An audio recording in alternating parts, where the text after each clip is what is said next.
Chapter 598. The newest chapter of this book is not finished yet. For more exciting content, please scan the QR code below to download the app. Novels are updated even faster. Millions of novels are free to read. Novels with connotations that cannot be found online are all available here. This was very awkward. The awkward one was Princess Xianyang. Someone as thick-skinned as Marquis Xianping would not feel awkward. He was just very confused. Princess Xianyang's face still had 2 lines of undried tears. Marquis Xianping was even more confused. I haven't died yet. Is there a need for this? Crying like this? Is the important point that you haven't died yet?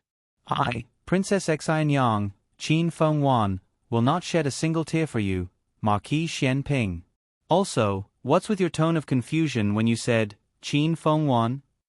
You don't even know who I am, yet you dare to treat me so familiarly. Princess Xianyang could not continue her silent criticism. Why are you here? When did you return to the capital? Princess Xianyang did not know about last night's plan. My son brought me back, Marquis Xianping confidently said. When he mentioned Xiao Hang, his tone was very relaxed. This meant that Xiao Hang was fine. The medicine in the room and the basin of bloody water that the maidservant had just brought out should be Marquis Xianping's. Princess Xianyang let out a sigh of relief. Her son being fine was fine. As for the man, it did not matter. Princess Xianyang wiped away the tears on her face and raised her chin like a proud peacock. Once you've recovered, return to your manor. Marquis Xianping looked at her with a baffled expression. Qin Fengwan, the person who threw herself at me seemed to be you. Can you not act like you dislike me every time you take advantage of me? Princess Xianyang glared at him. I, Marquis Xianping earnestly said, if you were like this during the consummation, then forget it. You said you ate the wrong medicine, and I believed you for the time being. But you didn't eat the wrong medicine today, right? Princess Xianyang choked. Isn't that because you were lying in Ahing's bed? I thought you were him. Marquis Xianping put his arm behind his head and looked at her without blinking, as though he was considering the truth of her words. After a while he shook his head. Qin Fengwan, I don't believe you. Princess Xianyang. This person had been thick-skinned for a long time. Princess Xianyang felt that if she were to argue with him, the one who would be angered to death wouldn't be the thick-skinned one. Princess Xianyang ignored him and turned to leave the courtyard. Xiao Hang had just come out of Gu Jiao's room and was about to bring Gu Jiao to treat Marquis Xianping's injury. Seeing that something was wrong, he hurriedly pulled his wife back into the room. Stop! Princess Xianyang shouted. Xiao Heng's body trembled. He pushed Gu Jiao into the room and closed the door with both hands. Gu Jiao poked her head out of the door. What's wrong? Xiao Hang hurriedly blocked her with his body and whispered, Go in quickly. Gu Jiao blinked strangely. Oh. Xiao Hang closed the door for Gu Jiao, then turned around and walked towards his mother with a smile. Mother, good morning. Princess Xianyang snapped, What do you mean by early? What's going on? Xiao Hang told her about what happened last night. My injury was too serious, so I brought him back to have Jiao Jiao take a look. Princess Xianyang coldly said, Why didn't you tell me about such an important plan earlier? You're still close to your father. Xiao Hang, why are you jealous? This was a trap. The fewer people who knew, the more realistic the situation would be, and the more likely it would be to lure Grand Tutor Zhuang and the people of Yen. Are you that angry with me? I'm not angry with you, I'm... Xiao Hang looked at her seriously, waiting for her to continue. But she didn't say anything. It was too hard to say. Thinking of how she had hugged Xiao Ji and cried her heart out, Princess Xianyang wished she could find a brick and knock herself out. Really? Princess Xianyang blushed in embarrassment and walked away angrily. Xiao Heng strangely rubbed his chin. My mother, what kind of reaction is this? Last night's event was very big. The news that Marquis Xianping returned to the capital with a ghost army gradually spread in the capital. This was Marquis Xianping's secret army, which had never been used in the Battle of the South Island. Now that it suddenly appeared in the capital, it naturally caused a big sensation. The emperor summoned Marquis Xian Ping into the palace. Because Princess Xinyang was acting as regent and was Marquis Xian Ping's wife, she was also summoned into Pure Flower's palace. Marquis Xian Ping entered the palace in a wheelchair. This was Dr. Gu's medical advice and couldn't be disobeyed. The other carriage had gone out to purchase, so there was only one carriage. Marquis Xian Ping couldn't ride a horse right now, so he could only ride with Princess Xinyang. Princess Xinyang also had Yujin sit inside. Open the windows and lift the curtains. Marquis Xian Ping glanced at her but didn't say anything. After getting off the carriage, Marquis Xian Ping said to Princess Xinyang, "Chong Jing hasn't returned from capturing someone." Princess Xinyang didn't push him and found a eunuch to push him in. Marquis Xian Ping first reported the situation on the South Island. All of the pirates had been cleared out. Not only that, Marquis Xian Ping had also fought on the sea and expanded Zhao country's sea by hundreds of li. Now, Zhao country's banners were fluttering in the wind on Jadeite Island, the furthest South Island. This was a pleasant surprise. To be honest, the emperor had previously muttered to Eunuch Wei about why the South had started fighting first but still hadn't ended it. Who would have thought that Marquis Xian Ping would act on his own initiative and turn all of the islands into Zhao countries? The emperor could imagine Marquis Xian Ping wielding a large saber with one foot on the mast and looking down arrogantly at the people on the islands. "Those who surrender will be spared." "Are your injuries okay?" the emperor asked. "Minor injuries," Marquis Xian Ping said. The emperor's gaze swept over Marquis Xian Ping and Princess Xinyang. "Speaking of which, why did you two enter the palace together?" Marquis Xian Ping said lightly, "Oh, last night I rested with the princess." Everyone was shocked. "You rested with the princess, you too?" Princess Xinyang quickly changed the topic. "Your Majesty, Imperial tutor Zhuang colluded with the people of Yen." There was such a thing. The emperor's attention was successfully diverted. Imperial tutor Zhuang's crimes were too numerous to list and could not be explained in a few words. Fortunately, Xiao Hang had already written his crimes into a memorial that night. Princess Xinyang directly presented the memorial to the emperor. The emperor had already learned from Empress Xiao that Xiao Lulang was Xiao Hang and that his birth mother was a female slave from Yen. But from the fact that the people of Yen had repeatedly chased after Xiao Hang, it was likely that the female slave from Yen had some other secrets. The emperor asked, "That General Nangong is called Nangongli? Where is he?" Marquis Xian Ping said, "Chong Jing went to give chase. His subordinates captured a few people alive. Will your Majesty personally interrogate them, or will this official interrogate them?" "You interrogate them," the emperor said. Marquis Xian Ping nodded, then thought of something and said, "Ahang said to leave Imperial tutor Zhuang with his lowly life. Everything else is up to you." Imperial tutor Zhuang had committed so many crimes that even dying 100 times would not be enough, but since Marquis Xian Ping had personally made this request, the emperor would not refuse to give him face. It was just that Imperial tutor Zhuang's position as an official would be completely lost. The glory of the Zhuang clan would also be destroyed. Then let's confiscate the property and send him into exile. The emperor looked at the contents of Xiao Heng's memorial and said, "The previous emperor's blank imperial edict was destroyed by Zhuang Yuhang. He can be considered to have performed a great service, so he will be exempt from punishment." Princess Xinyang said, "Ever since that child met Aheng, he has become different from before. It's mainly because our son taught him well. This is called one is marked by the company one keeps." Marquis Xian Ping spoke a rare literary phrase. And Princess Xinyang did not argue with the "our" in a rare moment. The emperor was confused. "Did you two really spare no effort in praising your son?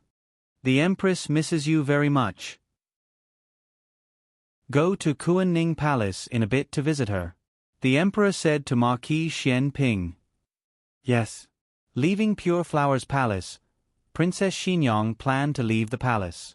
Marquis Xian Ping called her from his wheelchair. "Are you not going to visit little Qi?" Qin Chu Yu had been poisoned. Although he had been cured, he was still in the process of recovering. Even if Empress Xiao did not like Princess Xinyang, she still doted on her son. Xiao Hang. Princess Xinyang also doted on Qin Chuyu. Princess Xinyang pondered a bit. Going with Marquis Xianping was better than going alone. At the very least, she would not have to stare at Empress Xiao. The two brought Eugene and a eunuch pushing the wheelchair to Kuan-Ning Palace. Empress Xiao saw that her brother was sitting in a wheelchair and thought that he was disabled. Unable to hold back, she began to cry. Princess Xinyang thought of Empress Dowager Zhuang. They had both entered the palace as empresses, but Zhuang Jin's was no longer Zhuang Jin's. Xiao Shuyu, however, would always be the young girl that she was before she married. Was this what it was like to have someone supporting and protecting you? Empress Xiao cried until she was out of breath. Snot and tears flowed down her face. She was willful and straightforward. Marquis Xianping sat in his wheelchair and leaned back in disgust. Xiao Shuyu, you're so ugly. Marquis Xianping decided to ignore his sister. She had cried so much since she was young. He asked someone to push him to see Qin Chuyu. With her brother gone, Empress Xiao stopped crying. Why did you stop crying? Princess Xinyang asked. Empress Xiao said, Why should I cry? My brother is no longer here. Why should I cry for you to see? Princess Xinyang thought for a bit and said, You two were very close. Empress Xiao said without restraint, Of course. I only have one brother, and he only has one sister. If anyone dared to bully me when I was young, I would tell my brother and he would beat him. Princess Xinyang asked, If the person who bullied you was very, very powerful, would your brother beat him? Empress Xiao said without hesitation, Of course. When I was young, he might not be able to win every time, but he would still stand up for me. This was her brother. He would rather be covered in blood than let his sister suffer the slightest bit of grievance. Even if he could not defeat the other party, he would still bite off a piece of flesh from the other party. He wanted to warn everyone that no one could bully the person that he, Xiao Ji, wanted to protect. They ate lunch in the palace. Marquis Xianping couldn't eat the exquisite but tasteless imperial food in the palace. Empress Xiao had the small kitchen make a table of delicious home-cooked dishes. Thanks to Marquis Xianping, Qin Chuyu didn't have to eat porridge today. He sat at the table and looked at the sumptuous dishes on the table, drooling. In front of Princess Xinyang was a bright plate of braised pork tendons with scallions. After Marquis Xianping sat down and talked to Empress Xiao, he inadvertently moved the plate of braised pork tendons with scallions and placed a plate of vegetarian three delicacies in front of her. Empress Xiao suddenly remembered that Princess Xinyang seemed to have started eating vegetables in recent years. Right. When they finished eating, Empress Xiao said to Marquis Xianping, Old Princess Consort Liang's family will be coming to the capital in a few days. Princess Xinyang's hand that was holding the bowl and chopsticks paused. Old Princess Consort Liang? Marquis Xianping said, The Emperor's 9th grand-aunt? Empress Xiao smiled. Brother, you still remember her? Marquis Xianping said, I don't have a deep impression of her, but old Prince Liang does. Old Prince Liang was the previous emperor's 9th uncle. He was 8 years older than the previous emperor, and the two grew up like brothers. When the previous emperor fought for the throne, old Prince Liang put in a lot of effort. The previous emperor was very grateful and thought highly of him. He even went to the Yen Kingdom to buy the Shadow Dragon Guards. Is his body still healthy? Marquis Xianping asked. Empress Xiao shook her head with a grave expression. It's said that he's not very healthy. This time, he didn't come from his fief and only had old Princess Consort Liang bring her own son. 9th granduncle is kind-hearted and loves the people like his own children. He did a lot of good things for the people in his fief. I hope he can live a long life. As she spoke, Empress Xiao looked at Princess Xinyang. Speaking of which, 9th granduncle and 9th grand-aunt loved Princess Xinyang very much. They even brought Princess Xinyang to live with them for a while.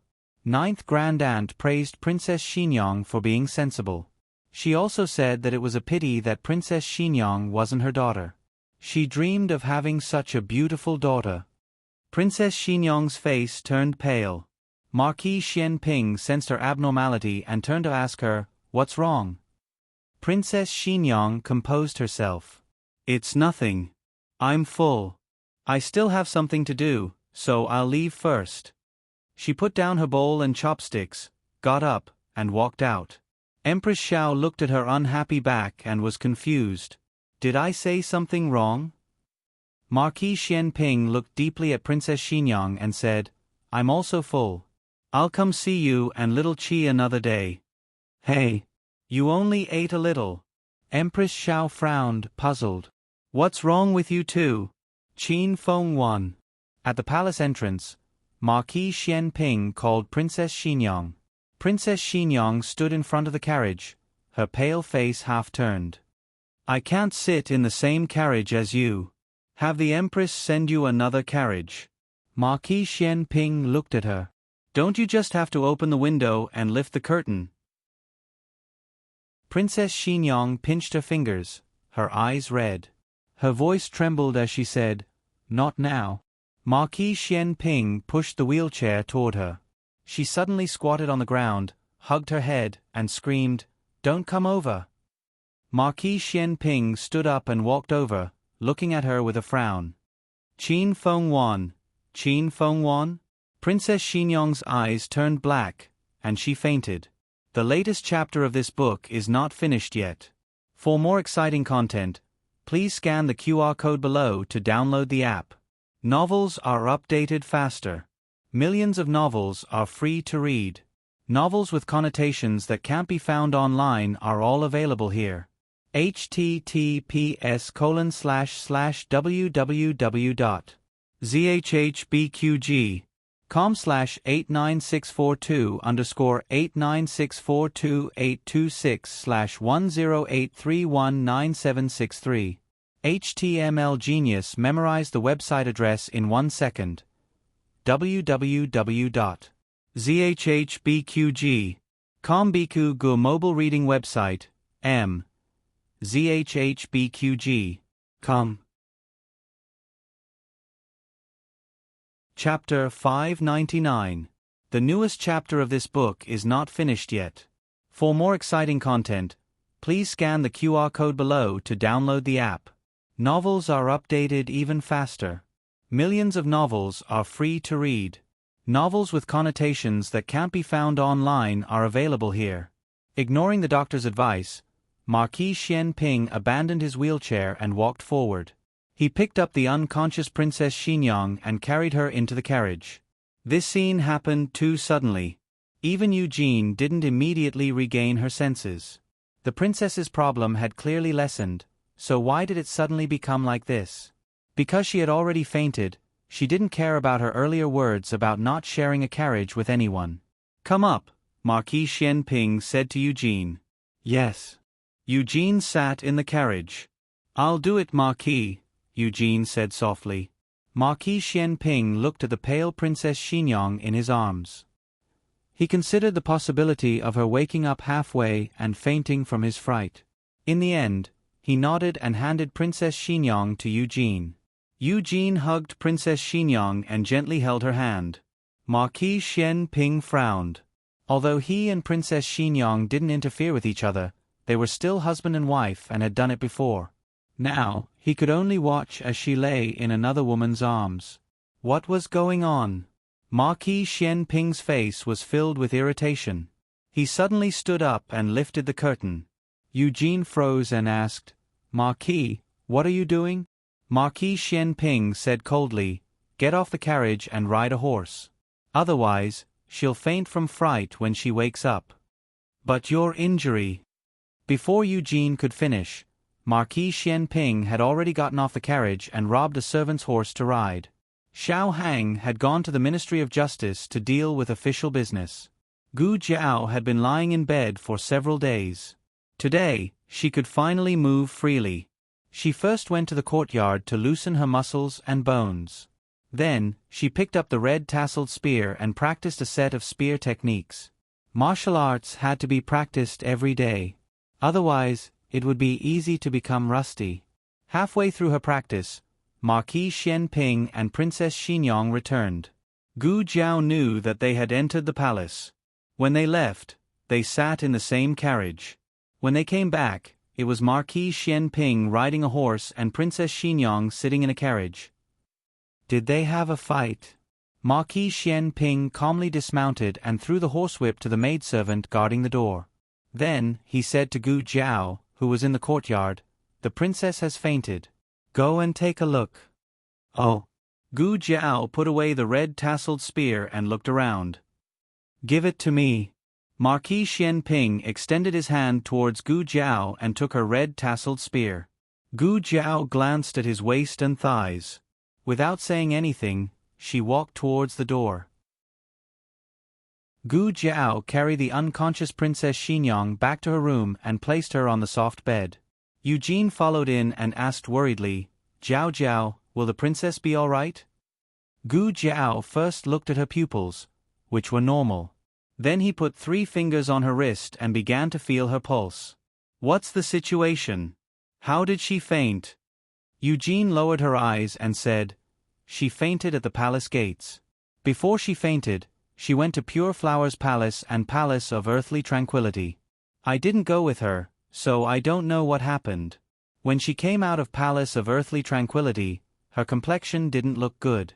When we arrived at the palace gates, the princess said to the Marquis that she didn't want to ride in the same carriage as the Marquis. The Marquis asked the princess a few questions, and then the princess fainted." "She fainted when he asked her? Did he say something that made her angry?" Gu Jiao undid Princess Xinyang's lapels and tightly bound belt so that she could breathe better. Princess Xinyang's angina had long been cured, so her fainting had nothing to do with angina. Instead, it seemed that she had fainted because she had been provoked. Yu Jin's words were clearly hiding something. After Gu Jiao undid Princess Xinyang's clothes, she pulled over a thin blanket and covered her. She turned to look at Eugene. "Aunt Eugene, if you don't tell me the truth, it will be very difficult for me to make an accurate diagnosis for the princess." Eugene wanted to say something, but hesitated. After Marquis Xian Ping put away Gu Jiao's red tasseled spear, he walked in. It was even more difficult for Eugene to speak. Gu Jiao pointed to a chair on the side. "Sit."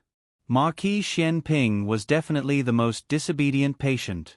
If she told him not to move, his wound would definitely swell again. The atmosphere in the room was very strange. Marquis Xian Ping looked at Eugene with a gaze that was so intense that Eugene couldn't breathe.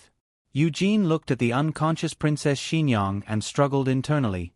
In the end, her desire to heal Princess Xinyang prevailed. She lowered her head and said slowly, "Princess Xinyang can't come into contact with men. Whenever a man gets too close to her, she will feel uncomfortable." "To what extent? How close? How uncomfortable?" Gu Jiao asked seriously. "That is." Eugene could be considered an orderly person. After a short period of nervousness and confusion, she sorted out Princess Xinyang's situation. "If it's outside, the limit is 3 steps. If it's inside, Princess Xinyang can't be in the same room as a man." Marquis Xian Ping frowned. So that time in the attic, she was really scared. She still refused to admit it. This happened a few months ago. At that time, Gu Jiao hadn't gone to the frontier fortress. Princess Xinyang fell down in the attic and was injured. Marquis Xian Ping went to save her, but she was scared out of her wits. Gu Jiao also arrived at the scene and saw Princess Xinyang's abnormality. But based on the situation at the time, Gu Jiao thought it was claustrophobia. "How long has she been in this situation?" Gu Jiao asked. Eugene shook her head. "I don't know, the princess didn't tell me. I only served the princess after the princess got married. At that time, she was already in such a condition. I tried to ask the princess, but the princess refused to say anything." Gu Jiao pondered. "After you came to the princess's side, has she always been like this?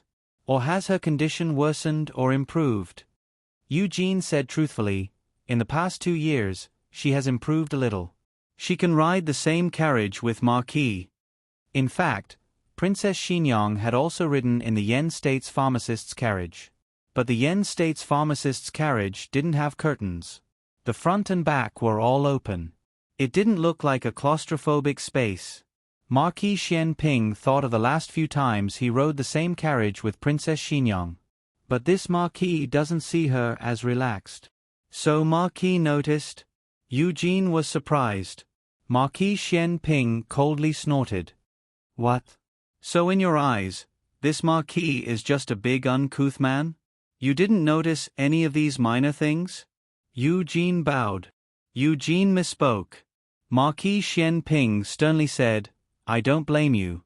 As a military general, men are indeed not as meticulous as you women. But this Marquis is gifted. How can I be an ordinary person? Eugene. How can he stick gold on his face like this? Eugene could only pretend she didn't hear anything. She continued, It's not easy, but she can endure it. If she can't endure it, she will faint like today. Gu Jiao said, But husband and Long Yi seem to be fine. Eugene nodded slightly. Little Marquis and Long Yi are exceptions. Marquis Xian Ping was unhappy. Forget about Xiao Heng. He was her son. But why was Long Yi an exception? Eugene hurriedly explained, Long Yi wasn't able to get close to the princess from the start. It's just that little Marquis likes Long Yi too much and always pesters Long Yi. After Long Yi got along with the princess and little Marquis for a long time, the princess slowly started to see him as a child. So in Qin Fengwan's eyes, Xiao Ji was a serious and majestic man. Marquis Xian Ping raised his eyebrows. Wait, there's still something wrong. Eugene looked at Marquis Xian Ping and said earnestly, Marquis, the princess doesn't mean to dislike you. She just can't get along with men. Please don't blame her. Marquis Xian Ping frowned and muttered, So that night, she really ate the wrong medicine. Marquis, what did you say? Eugene didn't hear clearly. Marquis Xian Ping said indifferently, Nothing. So he was trying to make an antidote for a woman? Gu Jiao finished measuring Princess Xinyang's blood pressure and said, Aunt Eugene said that the princess's condition has improved in the past 2 years, but she suddenly fainted today. She must have suffered some trauma in the palace. Marquis, do you remember? Of course, Marquis Xian Ping had an impression. It was only after Empress Xiao mentioned old Liang and his wife that Princess Xinyang started to feel strange. After leaving Vermilion Bird Avenue, Marquis Xian Ping returned to his estate. Steward Lu didn't go to war and hadn't seen his master for several months. He was so excited that his eyes shone. Marquis, you're finally back. Enough. Marquis Xian Ping waved his hand impatiently and sat on a chair. Do you know old Liang? Steward Lu said, I know. His Majesty and Princess Xinyang's 9th great-uncle. Why did Marquis suddenly ask about him? Marquis Xian Ping said, Investigate him and old Liang Wangfei. Steward Lu asked, Can this little one ask why? Marquis Xian Ping gave him a sharp look, and Steward Lu shrunk his neck resentfully. This little one can't. There's no need to investigate everything. That would take too much time. Investigating information was the same as going into battle to kill the enemy. Marquis Xian Ping thought for a moment and said, Investigate everything related to Princess Xinyang. Steward Lu had an extremely speechless expression. Marquis, you beat around the bush. If you want to investigate Princess Xinyang, just say it. Marquis Xian Ping said indifferently, What? This Marquis can't investigate? Steward Lu smiled embarrassedly. Of course you can. You're the Marquis. Who can't you investigate? However, you don't need to investigate. If you want to know anything, just ask me. I came from old Liang's estate. Marquis Xian Ping's mouth twitched as he looked at him. You have this kind of experience? Steward Lu coughed lightly. I'm not an important person. In old Liang's estate, I was just a handyman. Later, old Liang moved to his fief to build an estate. I didn't follow. He didn't bring you. Marquis Xian Ping exposed him. Steward Lu put on a fake smile. At the time, he was still young. He was just a lowly handyman.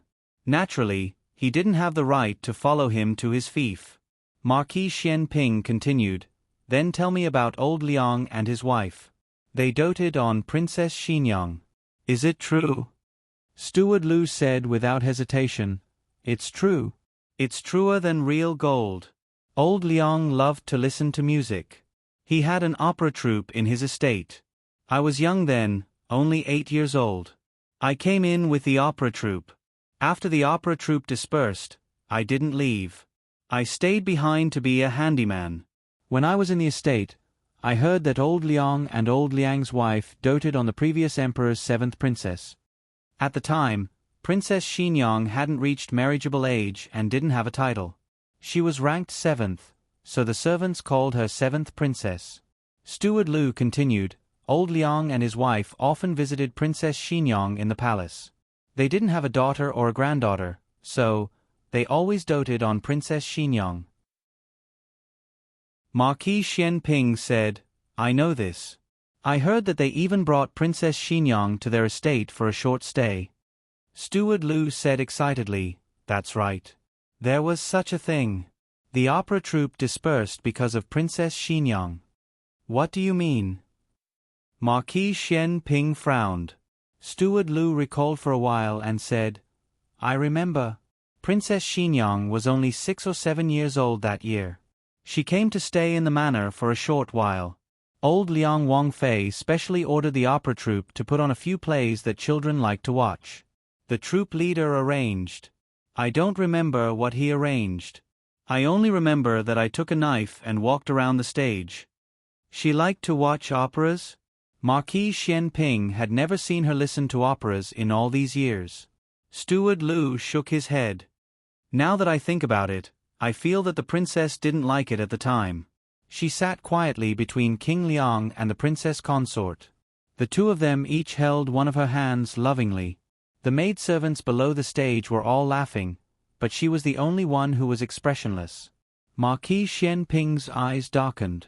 How did the disbanding of the opera troupe have anything to do with her? Steward Lu said, One day, Princess Xinyang suddenly came to the opera troupe late at night. The troupe leader asked her why she was here, but she didn't say anything. The troupe leader thought that she wanted to watch operas, so he went on stage and performed a few operas for her. Then the troupe leader said to her, 7th princess, it's getting late. Can we sing again tomorrow? These events had happened so long ago that Steward Lu couldn't remember them clearly. But for some reason, when he suddenly thought about it today, Princess Xinyang's expression at that time became incomparably clear in his mind. She seemed to be pleading. Steward Lu said in a daze. But she still left in the end. She left alone.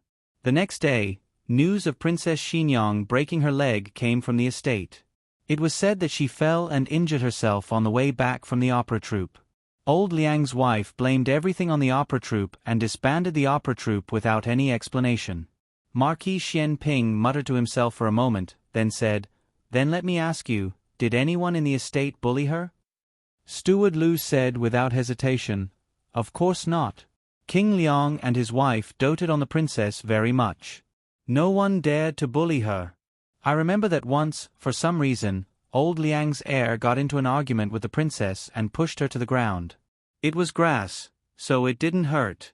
But when old Liang found out, he hung his own son up and beat him up. Marquis Xianping said thoughtfully, Qin Fenghuan's personality isn't very likable. Of all the princesses, she's the most boring and unlike a child. King Liang and his wife don't like the lively and cute Ning En, and they don't like the educated and reasonable Duching, but they like her? Steward Lu smiled. Princesses are the prettiest. That's true. Of all the princesses, Princess Xinyang was the prettiest since she was young. In the afternoon, Marquis Xianping still went to Vermilion Bird Avenue. Gu Jiao was brewing medicine in the small kitchen.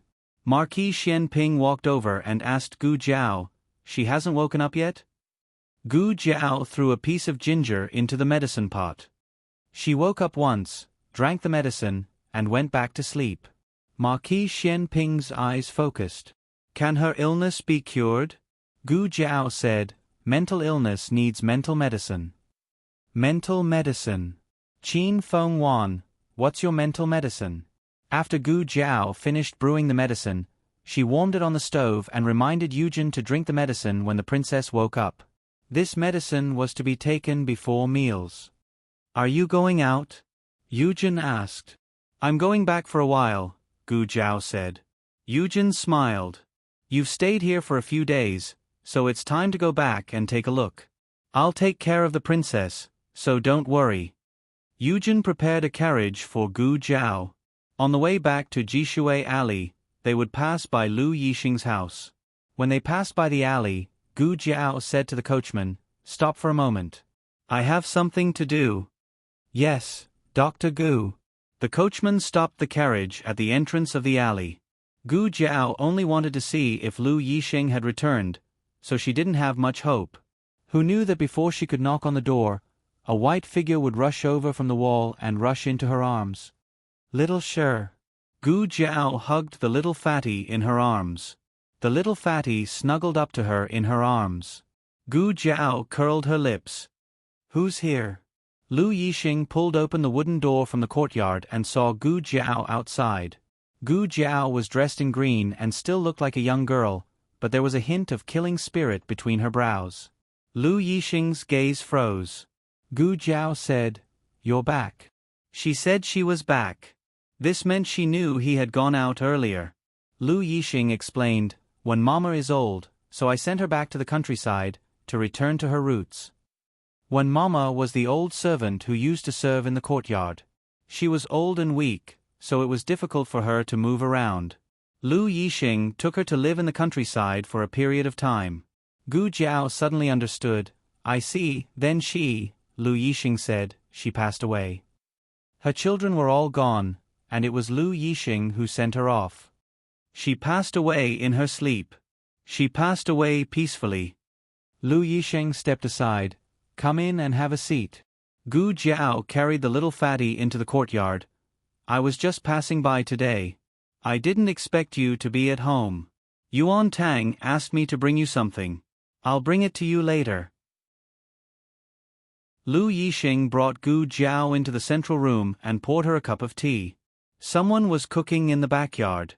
It was Anu, the last servant by his side. Gu Jiao's eyes fell on the several boxes on the chair. "Did you just come back, or are you leaving again?" Lu Yixing followed her gaze and looked at his and Anu's luggage, saying, "I was actually going to find you. I'm going to say goodbye to you." Gu Jiao's expression froze.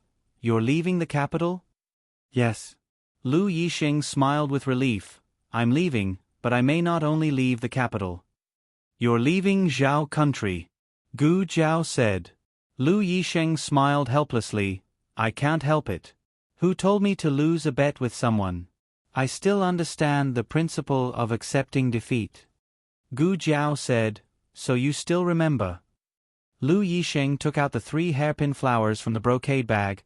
"I always remember, but when Mama is not in good health. I can't leave her here alone." Gu Jiao nodded. "It's like something he would do." Thinking of something, Lu Yixing said seriously, "But don't have too much hope. I'm just going to study. I won't be conferred the title of Marquis or Prime Minister." Gu Jiao didn't refute. Lu Yixing put away the 3 hairpin flowers one by one. "Before I leave, I have a question to ask you." Gu Jiao said, "Go ahead."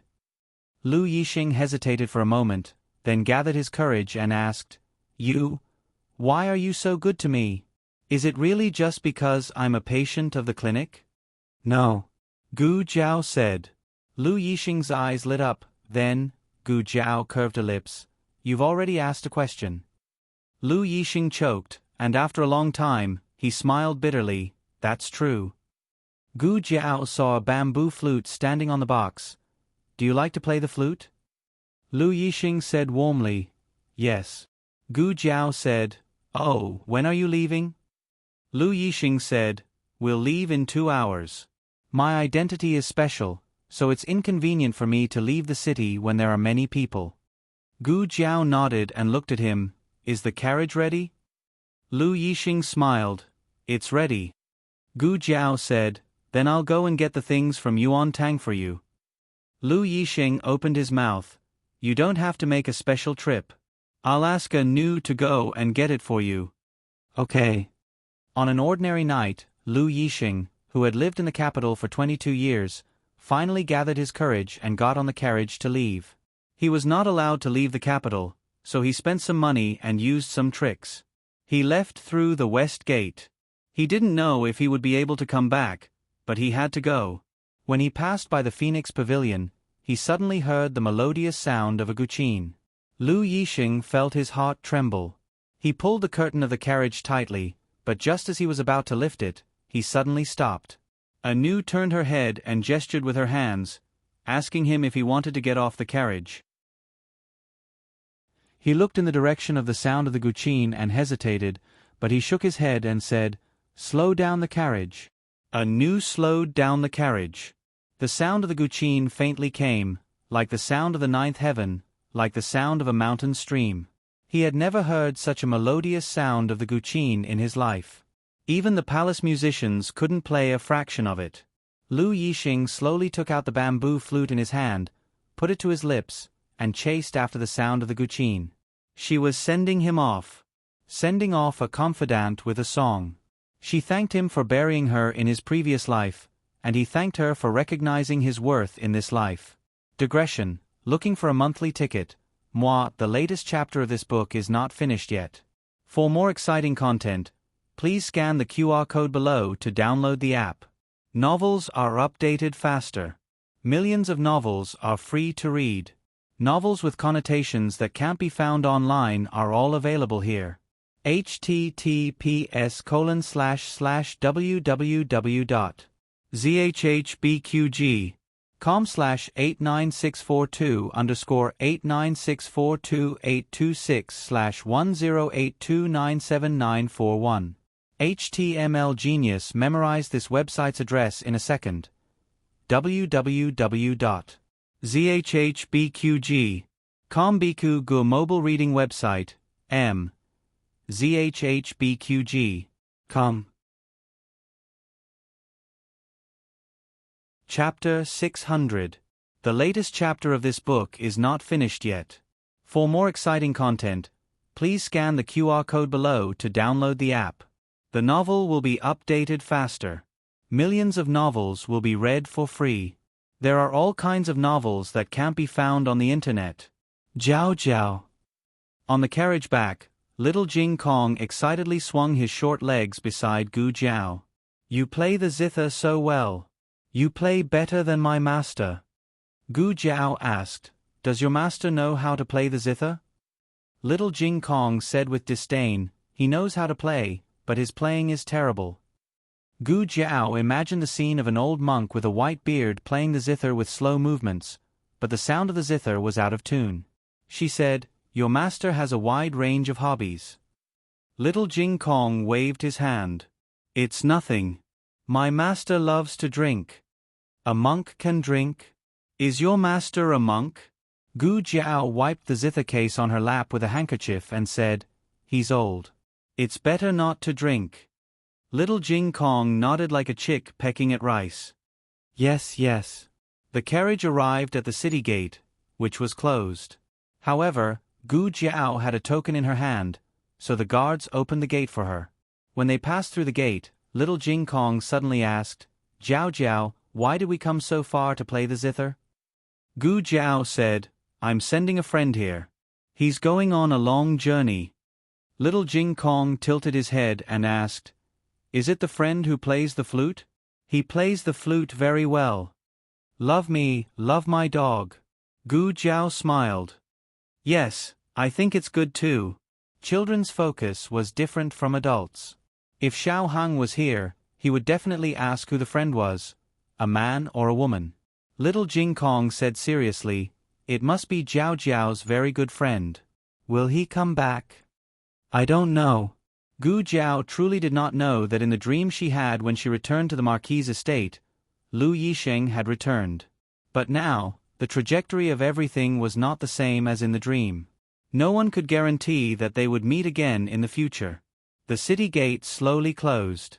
Gu Jiao lifted the curtains and turned around to take one last look at the official road outside the city. "Goodbye, Lu Xiang." Lu Yixing was a poor man.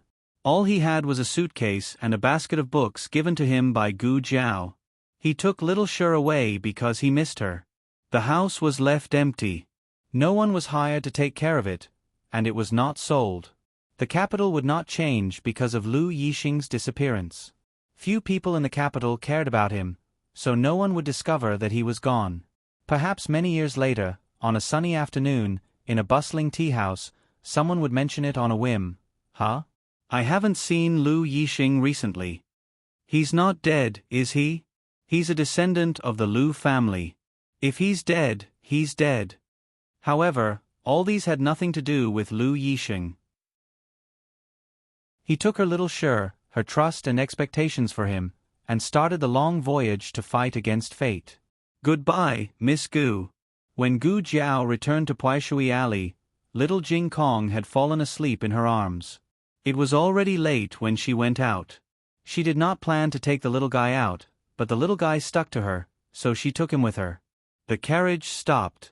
Gu Jiao lifted the curtain and was about to carry little Jing Kong out of the carriage. A strong arm stretched over and took little Jing Kong from Gu Jiao's arms. Gu Jiao looked at the familiar deerskin gauntlet on the hand, blinked, and said, "Gu Chongqing. Call me Big Brother." Gu Chongqing said. Gu Jiao jumped out of the carriage.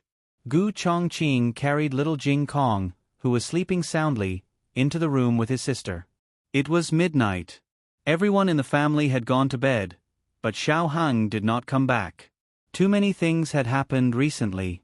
First, it was Qin Fengyan, then it was Grand Tutor Zhuang. There were too many official documents to write, so Xiao Hang had to stay in the Ministry of Justice tonight. After entering the central room, Gu Jiao took little Jing Kong and put him on the bed in the west room. "Jiao Jiao, it sounds so good." Little Jing Kong probably dreamed of Gu Jiao's music, and his little mouth muttered. Gu Jiao pulled the quilt over and covered him. After tucking in the corner of the quilt, she returned to the central room and sat down with Gu Chongqing on the chair. "When did you come back?" she asked. "I just arrived. I passed by here on my way back, so I came to have a look." Gu Chongqing said, "Actually, I should have come back long ago, but I met some of your old friends on the way, so I stayed for a few more days." "My old friends? Did she have any old friends in the north?" Gu Chongqing went to the county in the north to visit the families of the martyrs, and he also investigated Qin Fengyan's background. She came from Yuzhou, which was in the opposite direction. Gu Chongqing looked at Gu Jiao with his sister's filter.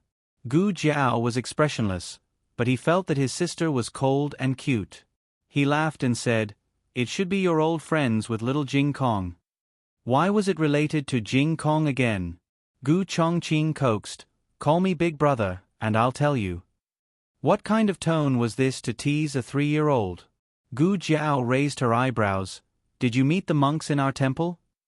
Gu Chongqing, his sister was too smart. It was not good. Gu Chongqing smiled helplessly. Since he had guessed it, he had to admit it. "When I passed by Lihua town, I met the monks of the temple near your village. I was feeding the horses at the post station, and several young monks about the same age as Jing Kong came to beg for alms. I heard that their accent was quite similar to when you and Xiaoshan first came to the capital, so I asked them where they were from. They said that they were from Pingcheng Prefecture in Yuzhou. When I heard that, I thought, isn't that the place where you grew up? So I asked them if they had heard of Qingchuan village. They said that Qingchuan village was at the foot of the mountain behind their temple, and a young monk in their temple who fainted from meat was adopted by a family in Qingchuan village. They also said that the person who adopted him was a little fairy with hair on her face." Hair on her face. Gu Jiao couldn't help laughing. It was indeed the accent of those young monks. Gu Jiao said one by one, they were Jing Xin, Jing Fan, and Jing Shan. Gu Chongqing was surprised. "You remember them?"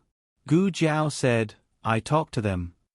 The 3 plastic playmates from Jing Kong looked forward to going down the mountain every day.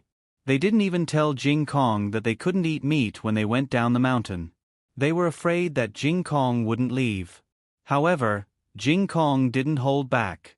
They snatched food from the 3 playmates every day.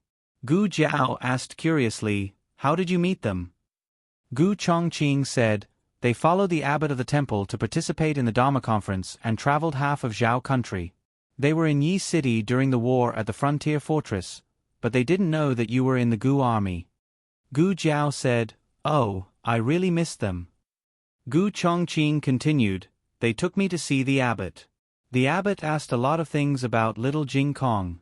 He was surprised that you didn't send little Jing Kong back." Gu Jiao asked curiously, "Why should I send Jing Kong back?" Gu Chongqing thought, "Probably because he's a little troublemaker." Gu Chongqing thought of something and said, "The abbot said that he will go back to the temple soon. Please treat Jing Kong well." "She must not send him back to the temple." Gu Jiao asked, "Did you see an old monk? The kind with a white beard. His back is a little stooped, and his steps are a little staggered. Is he deaf? His hands are shaking, and his eyes are blurred? After all, he couldn't even play the zither." Gu Chongqing shook his head decisively. "No." "Oh, right. The abbot asked me to bring you something. He said it's for Jing Kong." "Oh." Gu Jiao looked at him. Gu Chongqing went outside and took a bundle from the saddle. He took out a small box and handed it to Gu Jiao. "I haven't opened this. I don't know what's inside." The box was not locked. It was simply fastened. It was obvious that the abbot trusted the young master of the Gu family army, Gu Chongqing. Gu Jiao did not open it. Instead, she went into the room and put it on the bedside of little Jing Kong. If the little guy knew that the abbot had brought him a gift, he would be very happy. Gu Jiao came out of the west room. Gu Chongqing stood at the door and looked at her deeply. "I came here today to tell you something." "What is it?" Gu Jiao asked. "I may have to leave Zhao country for a while," Gu Chongqing said. "Why do you have to leave?" Gu Jiao was confused.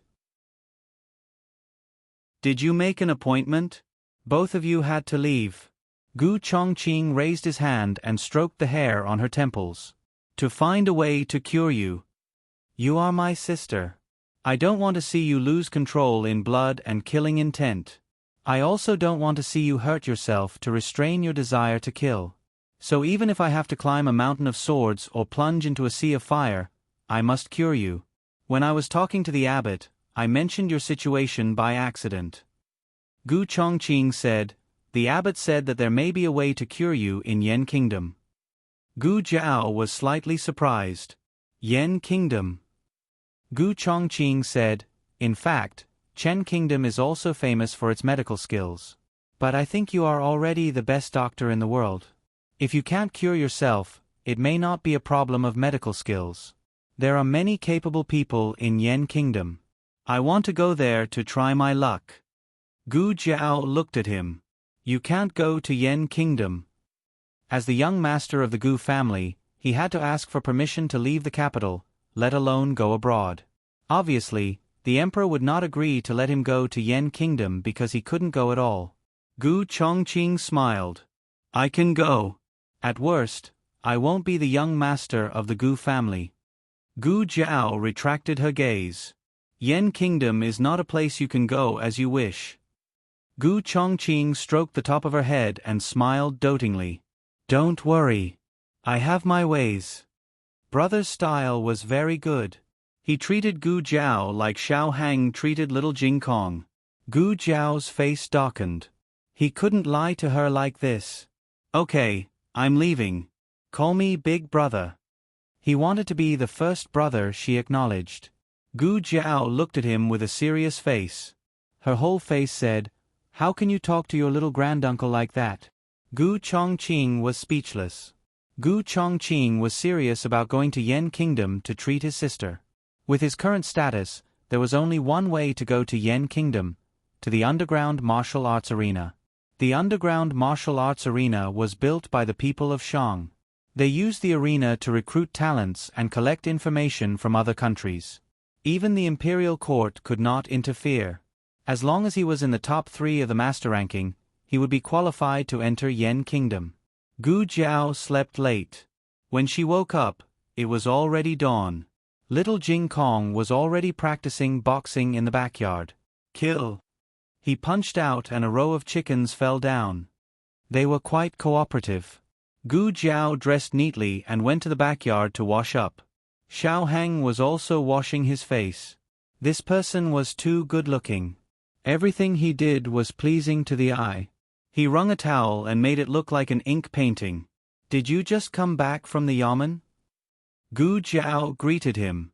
He was still wearing the official uniform of the Ministry of Justice. Unexpectedly, Xiao Hang ignored her. Didn't he hear her? Gu Jiao's eyes moved, and she came to his left. Husband. Xiao Hang turned right to dry the towel. Gu Jiao blinked strangely and went to his right. Husband. Xiao Hang turned left to pour the water in the wooden basin. This time, if Gu Jiao still couldn't tell that he was throwing a tantrum, it wouldn't make sense. She thought about it and realized that she hadn't done anything. Xiao Hang just came back to change his clothes. He had to go to the Hanlin Academy later. Working in 2 departments was so tiring. After he left, Gu Jiao called little Jing Kong, who was practicing boxing. "What happened to your brother-in-law?" Little Jing Kong scratched his head. "Nothing. He's fine." Gu Jiao looked at the empty door. "Didn't you notice that he was angry? Is he angry with you or with me?" "Angry." Little Jing Kong scratched his mushroom head and his eyes lit up. "Ah, I know. Bad brother-in-law must be jealous of me." "Jealous of you?" Gu Jiao looked at the little guy suspiciously. Little Jing Kong proudly shook his little head. "That's right. I went out of the city with Jiao Jiao yesterday. I even heard Jiao Jiao play the guqin. Bad brother-in-law doesn't exist. He has never heard Jiao Jiao play the guqin. I was the first to hear it. Jiao Jiao likes me the most." Gu Jiao did not bother to correct him. What did you say to your brother-in-law?" Little Jing Kong said seriously. "I said, Jiao Jiao and I went out of the city to see off Jiao Jiao's friends. Jiao Jiao played the guqin to see them off. Jiao Jiao and his friends played the guqin in harmony. It was unparalleled in the world. That was not how the guqin and the guqin should be played. Also, he played the flute." Gu Jiao closed her eyes and slapped her forehead. She screwed up. The latest chapter of this book is not finished yet. For more exciting content, please scan the QR code below to download the app. The novel is updated faster. Millions of novels are free to read. There are all kinds of novels that you can't find online. https://www.zhbqg.com/89642_8964280278022. HTML Genius remembered the website address in 1 second. www.zhbqg.com Bikuj mobile reading website. zhbqg.com. Chapter 601. The latest chapter of this book is not finished yet. For more exciting content, please scan the QR code below to download the app. Novels are updated even faster. Millions of novels are free to read. Novels with content that cannot be found online are all available here. The accident happened too quickly, like a tornado. Princeton had lived next door for so long without a fire in his backyard. He had only done it for Lu Yixing, but the result was a fire burning his eyebrows. Jing Kong, oh Jing Kong, you really know how to trick me. On this side, Gu Jiao was thinking about how to coax her husband. On the other side, Xiao Hang was called into the palace by Empress Xiao. And Xiao Hang saluted to Empress Xiao. "There are no outsiders here. Don't be so courteous. Come and sit." Empress Xiao said to Xiao Hang. Xiao Hang obeyed and sat next to Empress Xiao. Empress Xiao looked at his slightly furrowed brows and asked, "Hang, what's wrong? You don't seem very happy. Are you worried about your mother?" "My mother?" Xiao Hang had been busy at the Board of Punishments all night and did not know about Princess Xanyang. Empress Xiao asked. You don't know? Your mother fainted at the entrance of the palace yesterday. I called you over to ask how she is. Although she and Princess Xianyang did not like each other, she was still Xiao Heng's mother. Xiao Heng's eyes flashed with worry. I don't know. I was at the Board of Punishments yesterday and did not go to my mother's side. I will go take a look in a bit. Empress Xiao grabbed his wrist. Don't worry. I still have something to tell you. Today, Marquis Xianping did not sleep in. He got up early and went to Zhu K Street. Unexpectedly, there were a few carriages parked in front of Princess Xianyang's residence. This was very strange. After all, aside from Gu Jiao and Xiao Hang, Princess Xianyang did not have many visitors. These luxurious carriages clearly did not belong to the young couple. The driver brought the wheelchair over. Marquis Xianping frowned. The driver quickly said, it was Dr. Gu's orders. She said that if you did not sit, to tell Lord Xiao. Marquis Xianping sat in the wheelchair with a dark expression.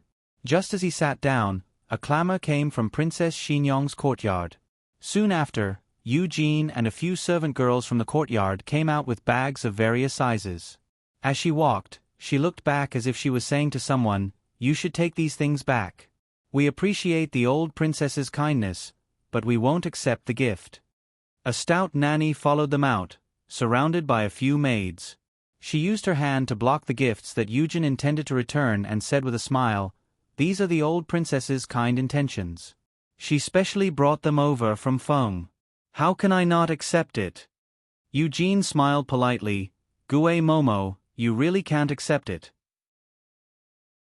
The princess has just taken up the position of regent, and Gue Momo also understands that with the princess's current status, she has to be more cautious in dealing with people. She had once instructed us that no matter who comes to give a gift, we must not accept it. Gue Momo glared at her and said, how can those people be compared to the old princess consort? The old princess consort watched the princess grow up and has a deep friendship with the princess. She is family.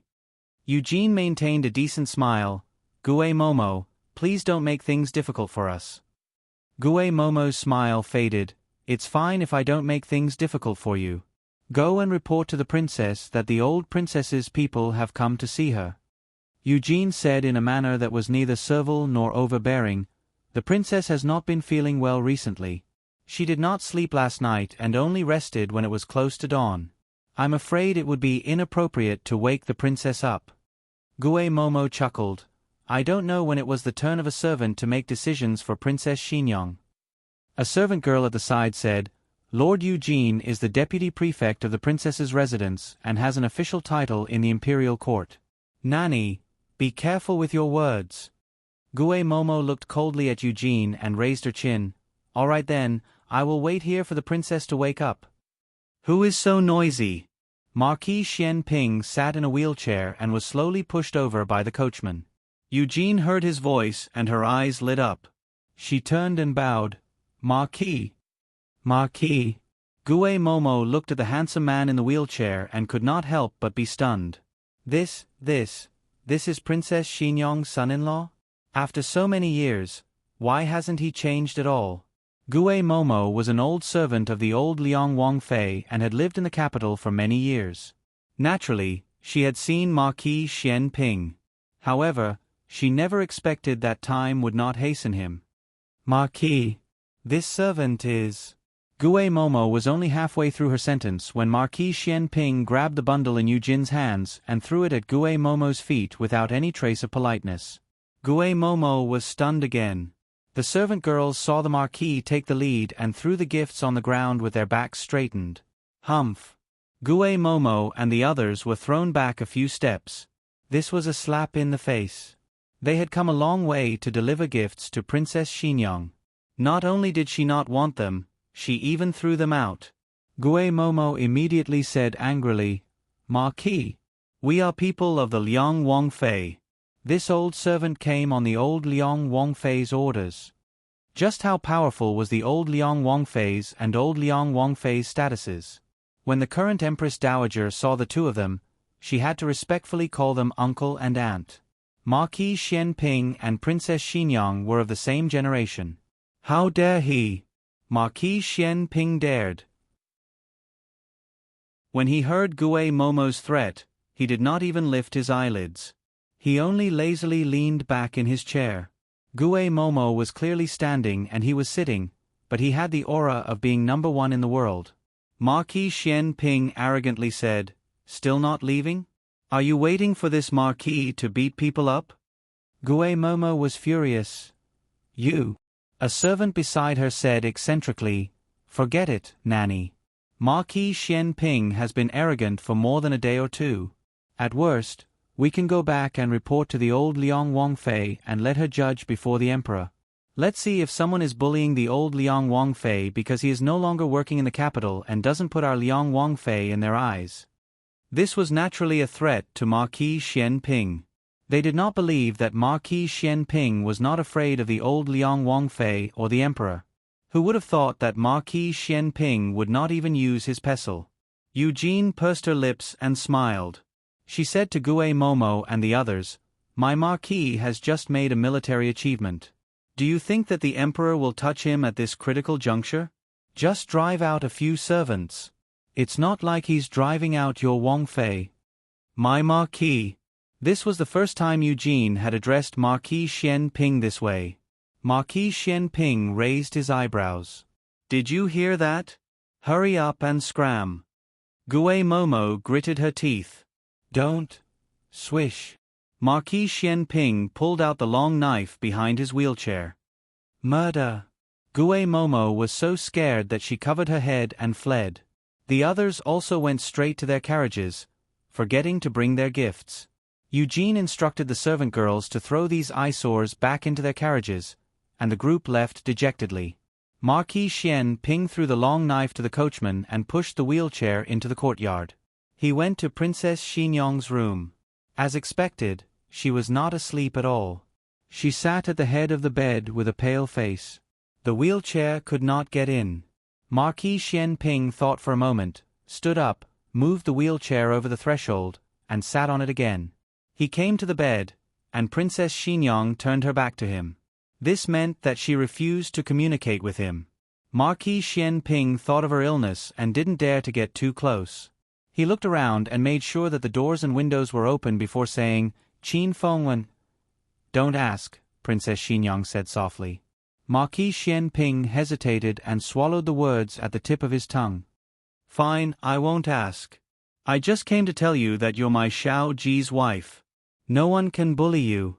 With that, he planned to push the wheelchair out. However, his wheelchair driving skills were not very good, and he couldn't turn it around after pushing for a long time. He simply stood up and used his hands to grab the wheelchair and turn it around. Just as he put the wheelchair on the ground, he heard Princess Xinyang mutter, "I'm still a princess." Marquis Xianping frowned. Marquis Xianping didn't stay here for long, afraid that it would cause her discomfort. However, Marquis Xianping didn't expect that as soon as he left, old Princess Consort Liang would come knocking. This time, she came to visit in person. Old Princess Consort Liang was old, and her body wasn't as strong as before. It was inconvenient for her to move around. Although she could still move around, she mostly sat in a wheelchair. The doors and windows in the room were tightly shut, and the light was dim. Only Princess Xinyang and old Princess Consort Liang were in the room. Princess Xinyang sat on the bed with a pale face and a quilt covering her legs. Old Princess Consort Liang sat in the wheelchair in front of the bed. Her two old and skinny hands held Princess Xinyang's hands tightly as she called out in a choked voice. "Nan Nan." Nan Nan was Princess Xinyang's pet name. Princess Xinyang listened with a pained expression. She didn't dare to go in, but she also didn't dare to openly eavesdrop.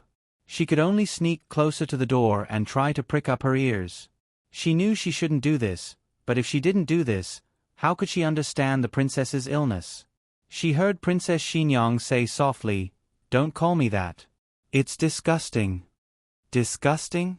This reaction, Eugen heard old Princess Consort Liang say guiltily, "Nan Nan, are you still angry at granduncle and grandaunt? Do you blame granduncle and grandaunt for not taking good care of you? Back then, you broke your leg in the manor and were trapped in the well for a night before being found.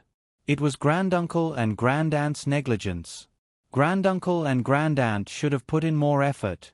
Also, your marriage with Marquis Xianping. He's an unreliable person. If I had known, granduncle and grandaunt would have stopped this marriage no matter what. Enough. Don't be angry. If granduncle and grandaunt did anything wrong, just say it. You can get angry at granduncle and grandaunt will accept it. Granduncle and grandaunt suddenly went to the fief because we had no choice. Originally, we wanted to take you with us, but you're a princess in the end. You can't stay with us forever. Don't think that granduncle and grandaunt abandoned you. Princess Xinyang was about to collapse. Some truths could never be spoken. But it wasn't that the other party didn't know. It was because she didn't dare to speak the truth. Old Princess Consort Liang used a handkerchief to wipe her tears. She cried sincerely and guiltily. You can blame granduncle and grandaunt however you want, but your granduncle is old and about to die. Before he leaves, he wants to see you. Your granduncle loves you the most. Since he used to love you so much, you should go and see him for the last time. Princess Xinyang clutched her chest and retched. Her eyes were red as she glared fiercely at her. How could this person have the face? How could she have the face to say such things? Princess Xinyang was so angry that her entire body trembled. Old Princess Consort Liang did not give up. She pleaded with a sorrowful expression, but her eyes were filled with a woman's jealousy and disdain. Princess Xinyang could not hold on any longer. Her body trembled violently, and large drops of tears fell down. She wanted to escape, but she had nowhere to go, as if she was trapped by a demon. The world spun, and the sounds in her ears became slow and indistinct. Until she heard old Princess Consort Liang scream, "Ah!" A tall and muscular figure strode in. His large, calloused hand grabbed old Princess Consort Liang's collar and dragged her out of the wheelchair. Like dragging a sack, he ignored old Princess Consort Liang's screams and dragged her all the way through the courtyard. Then, he threw her out of the door without a trace of politeness. Old Princess Consort Liang was old. With this drag and fall, she almost lost half her life. Princess Consort Gue Momo and the others scrambled over. Old Princess Consort Liang leaned weakly in Gue Momo's arms. She panted as she looked at the tyrannical man. Shen. Marquis Ping. Marquis Xianping looked down at her. This marquis respects the old and loves the young, but I do not respect old beasts. Everyone turned pale with fright. Was Marquis Xianping crazy? He actually dared to speak like this. Gue Momo looked at him angrily. Marquis Xianping, how dare you humiliate old Princess Consort Liang like this? Aren't you afraid of being beheaded? Marquis Xianping chuckled and kicked over, causing old Liang Wangfei and Nanny Gue to be turned upside down. Old Princess Consort Liang spat out a mouthful of blood on the spot. Everyone was scared silly. They thought of the rumors in the capital. Marquis Xianping had always been the topic of conversation for the people in the capital. However, when they talked about him, they mostly talked about how dissolute he was and how shameless he was. As for his temper, no one criticized him. He rarely got angry with people. At most, he was shameless. He always laughed and pranked people. However, right now, his entire person was covered in a layer of frost. He was like a long sword shining with cold light. The latest chapter of this book is not finished yet. For more exciting content, please scan the QR code below to download the app. The novel will be updated even faster. Millions of novels will be read for free. Novels with connotations that can't be found online are all available here. https://www.zhbqg.com/89642-8264286/1082765773. HTML Genius memorized this website's address in a second. www.zhbqg.com Biku Gu mobile reading website, M. zhbqg Come. Chapter 602. The newest chapter of this book is not finished. For more exciting content, please scan the QR code below to download the app. Novels are updated even faster. Millions of novels are free to read. Novels with content that cannot be found online are all available here. Old Liang Wangfei had brought guards with her when she came out, but everyone was intimidated by Marquis Xian Ping's presence. No one dared to charge forward and fight him. Marquis Xian Ping was a military general who had been on the battlefield. He had killed more than 1,000 enemies. How could these guards who had not seen the world compare to him? Old Liang Wangfei was momentarily stunned by Marquis Xian Ping's aura. Most people in the world bullied the weak and feared the strong. However, as the saying goes, the strong fear the unreasonable, and the unreasonable feared the reckless. Marquis Xian Ping was the reckless. Gui Mama's face paled. You are too much. If His Majesty knew you treated my Wangfei like this, he would definitely kill you. Kill you. Scram! Marquis Xian Ping shouted. Gui Mama, who had been clamoring earlier, rolled and crawled over to help her mistress up. She dragged her mistress onto the carriage and left with her tail between her legs. She had come to Vermilion Bird Avenue twice in one day and had been humiliated both times. She would probably have a knot in her heart for the rest of her life. After old Liang Wangfei and her entourage left, the carriage driver hurriedly pushed the wheelchair over. Marquis Xian Ping sat down in the wheelchair as though nothing had happened. Eugene walked forward with a complicated expression. Looking at the carriage that was leaving, she said worriedly, Marquis, you hit old Liang Wangfei. Marquis Xian Ping had suddenly appeared. Without saying a word, he had burst through the door and dragged old Liang Wangfei out. Eugene seriously suspected that he did not know who was inside. Unexpectedly, Marquis Xian Ping only lightly responded, Your Marquis knows. Eugene, your Marquis? Was there anyone who called themselves that? Marquis Xian Ping was a decisive person. He did things cleanly and efficiently, never dragging his feet. He rarely felt conflicted, but right now, he was conflicted. Should he go or not? His brow furrowed, but in the end, he still pushed the wheelchair in. Princess Xinyang was still sitting at the head of the bed, her hands clutching the quilt tightly, her eyes glazed over. Marquis Xian Ping knocked on the open door. Princess Xinyang's eyelashes fluttered as she came back to her senses. Only then did Marquis Xian Ping stand up and move the wheelchair in. He came to the front of the bed and realized that he had acted too quickly. He had only dragged the old woman out and hadn't thrown her wheelchair out. Eugene, he called out. Eugene entered the room and looked at the empty wheelchair at the side.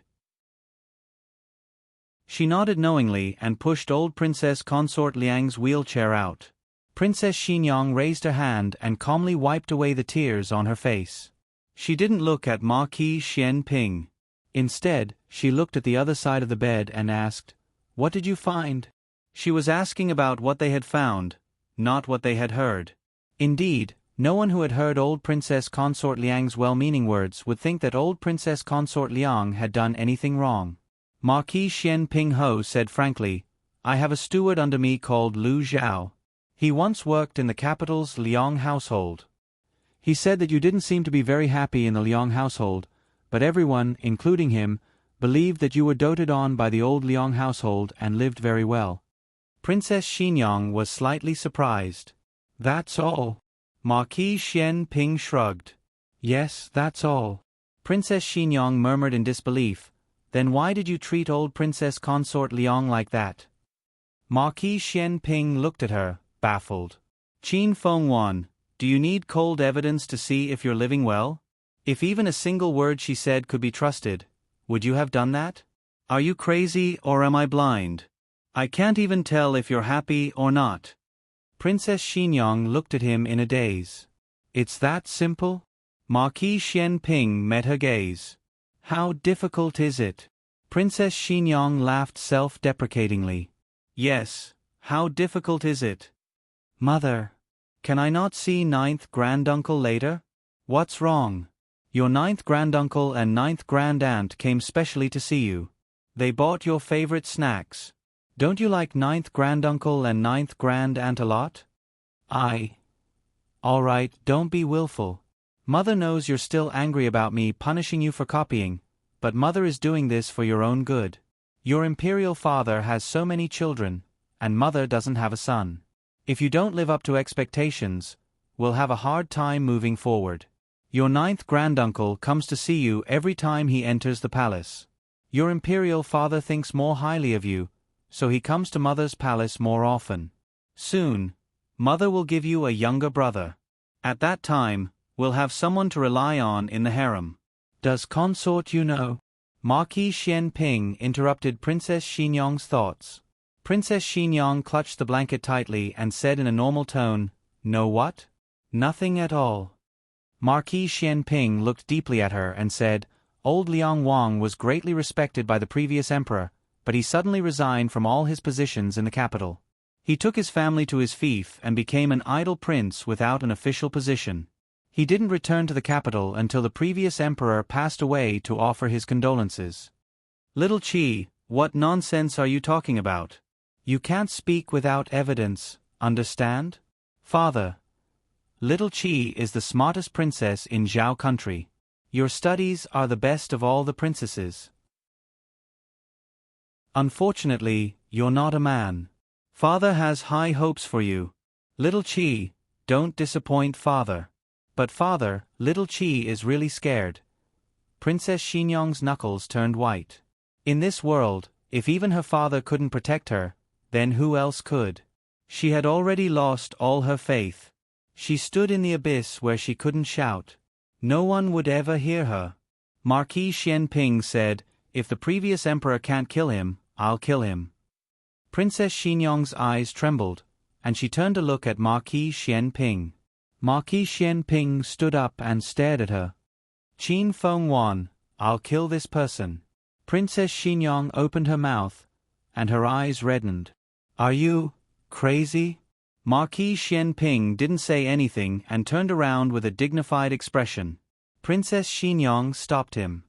"You don't even like me. Why are you doing this?" There was no love between them. The only connection was probably their son, Xiao Heng. How much feelings did Marquis Xian Ping have for Qin Feng Wan? At first, he had indeed married her with great expectations. He once thought happily that he would love such a beautiful wife for the rest of his life. Who would have thought that Qin Feng Wan wanted to marry him in name only? He didn't ask for it, so no matter how much he liked her, it faded. But fate made fools of people. He actually had a child with Qin Feng Wan. "Whether I like you or not, you're Xiao Ji's wife and my son's mother." After saying this, he strode out as if he wasn't injured at all. The coachman came to the door in a panic. He didn't dare to enter and could only say to Eugene outside, "My Marquis wheelchair." Eugene pushed the wheelchair out. The coachman took it and ran out. Marquis, your wheelchair." Marquis Xian Ping whistled at the empty alley, and a proud, tall horse galloped over. It was Marquis Xian Ping's mount. Marquis Xian Ping mounted the horse. At this moment, Xiao Hang came over from the palace to visit Princess Xinyong. He had just gotten off the carriage and almost bumped into Marquis Xian Ping's horse. Marquis Xian Ping tightened the reins and turned the horse in another direction. Xiao Heng saw that he was in a hurry. Although he didn't pay much attention to him, he still said, "You haven't recovered from your injuries. You can't ride a horse." He had to listen to his son, but not now. Old Liang Wangfei said that the old thing didn't have long to live. He was afraid that if he didn't hurry, the old thing would die peacefully on the bed. He didn't deserve to die so happily. Marquis Xian Ping rode on horseback and said to his son, "You're a man now. Take good care of your mother. Don't let those dubious people bully your mother." Xiao Hang was taken aback. Of course he would take good care of his mother. He didn't need to be told. But, why did he say this? Didn't he always treat him like a 3-year-old child? Your mother's mood isn't good. Be good. Don't make her angry in the next few days. This was what he would say. Marquis Xianping didn't care about the storm in his son's heart. Perhaps he himself didn't realize the change in his attitude towards his son. He treated him as a child, but in the face of important matters, his son had long since become indomitable. Marquis Xianping's horse left a trail of dust as he galloped toward the east of the city. The fief of the Liang household was 100 li east of the city.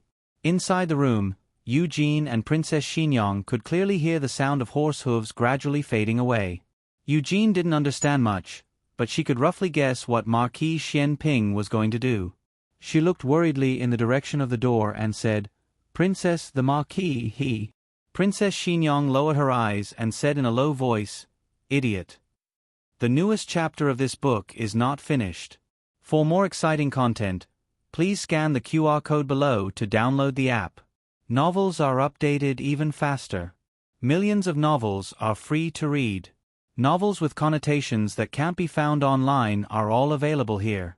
https://www.zhbqg.com/896428266/10825647.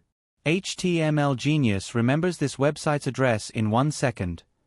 www.zhbqg.com Biku Pavilion's mobile reading website, zhbqg.com. Chapter 603. The newest chapter of this book is not finished yet. For more exciting content, please scan the QR code below to download the app. Novels are updated even faster. Millions of novels are free to read. Novels with connotations that cannot be found online are all available here. Xiao Hang did not know about Princess Xinyang, but there seemed to be an indescribable tacit understanding between father and son. Old Liang Wangfei had come and was driven out by Marquis Xianping. This information was enough. Marquis Xianping looked unruly, but he would never mess around in Princess Xinyang's territory, especially when she had such a noble status. In the past, it had always been Princess Xinyang protecting him. Now that he had grown up, it was his turn to protect Princess Xinyang. Father and son had the same thinking on this issue. No one could bully Princess Xinyang, not even Emperor Xian's granduncle and grandaunt. Old Liang Wangfei had been beaten, so she would definitely send someone to the palace to complain. Xiao Hang went all the way and led people to surround the old Liang Wangfu. The reason was that someone intended to harm the imperial family, and the Ministry of Justice had been ordered to protect King Liang's family. Moreover, for their safety, it was best that no one left the Fu before the assassin was caught. "You are putting them under house arrest." At the entrance of the Liang Wangfu, Nurse Gu-ei angrily said to the Ministry of Justice. Assistant Minister Li clasped his hands and politely said, "Nurse, you are too serious. King Liang is His Majesty's granduncle. How could we dare put his family under house arrest?"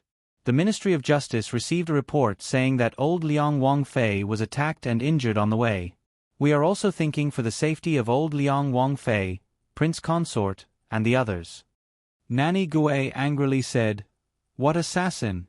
It was Marquis Xianping who did it. Why aren't you going to catch that thief?" Assistant Minister Li said strangely, "Marquis Xianping is a hero who helps when he sees injustice.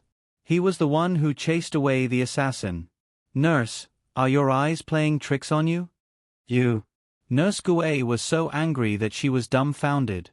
The murderer was clearly Marquis Xianping. How did he become a hero? How could he reverse right and wrong like this?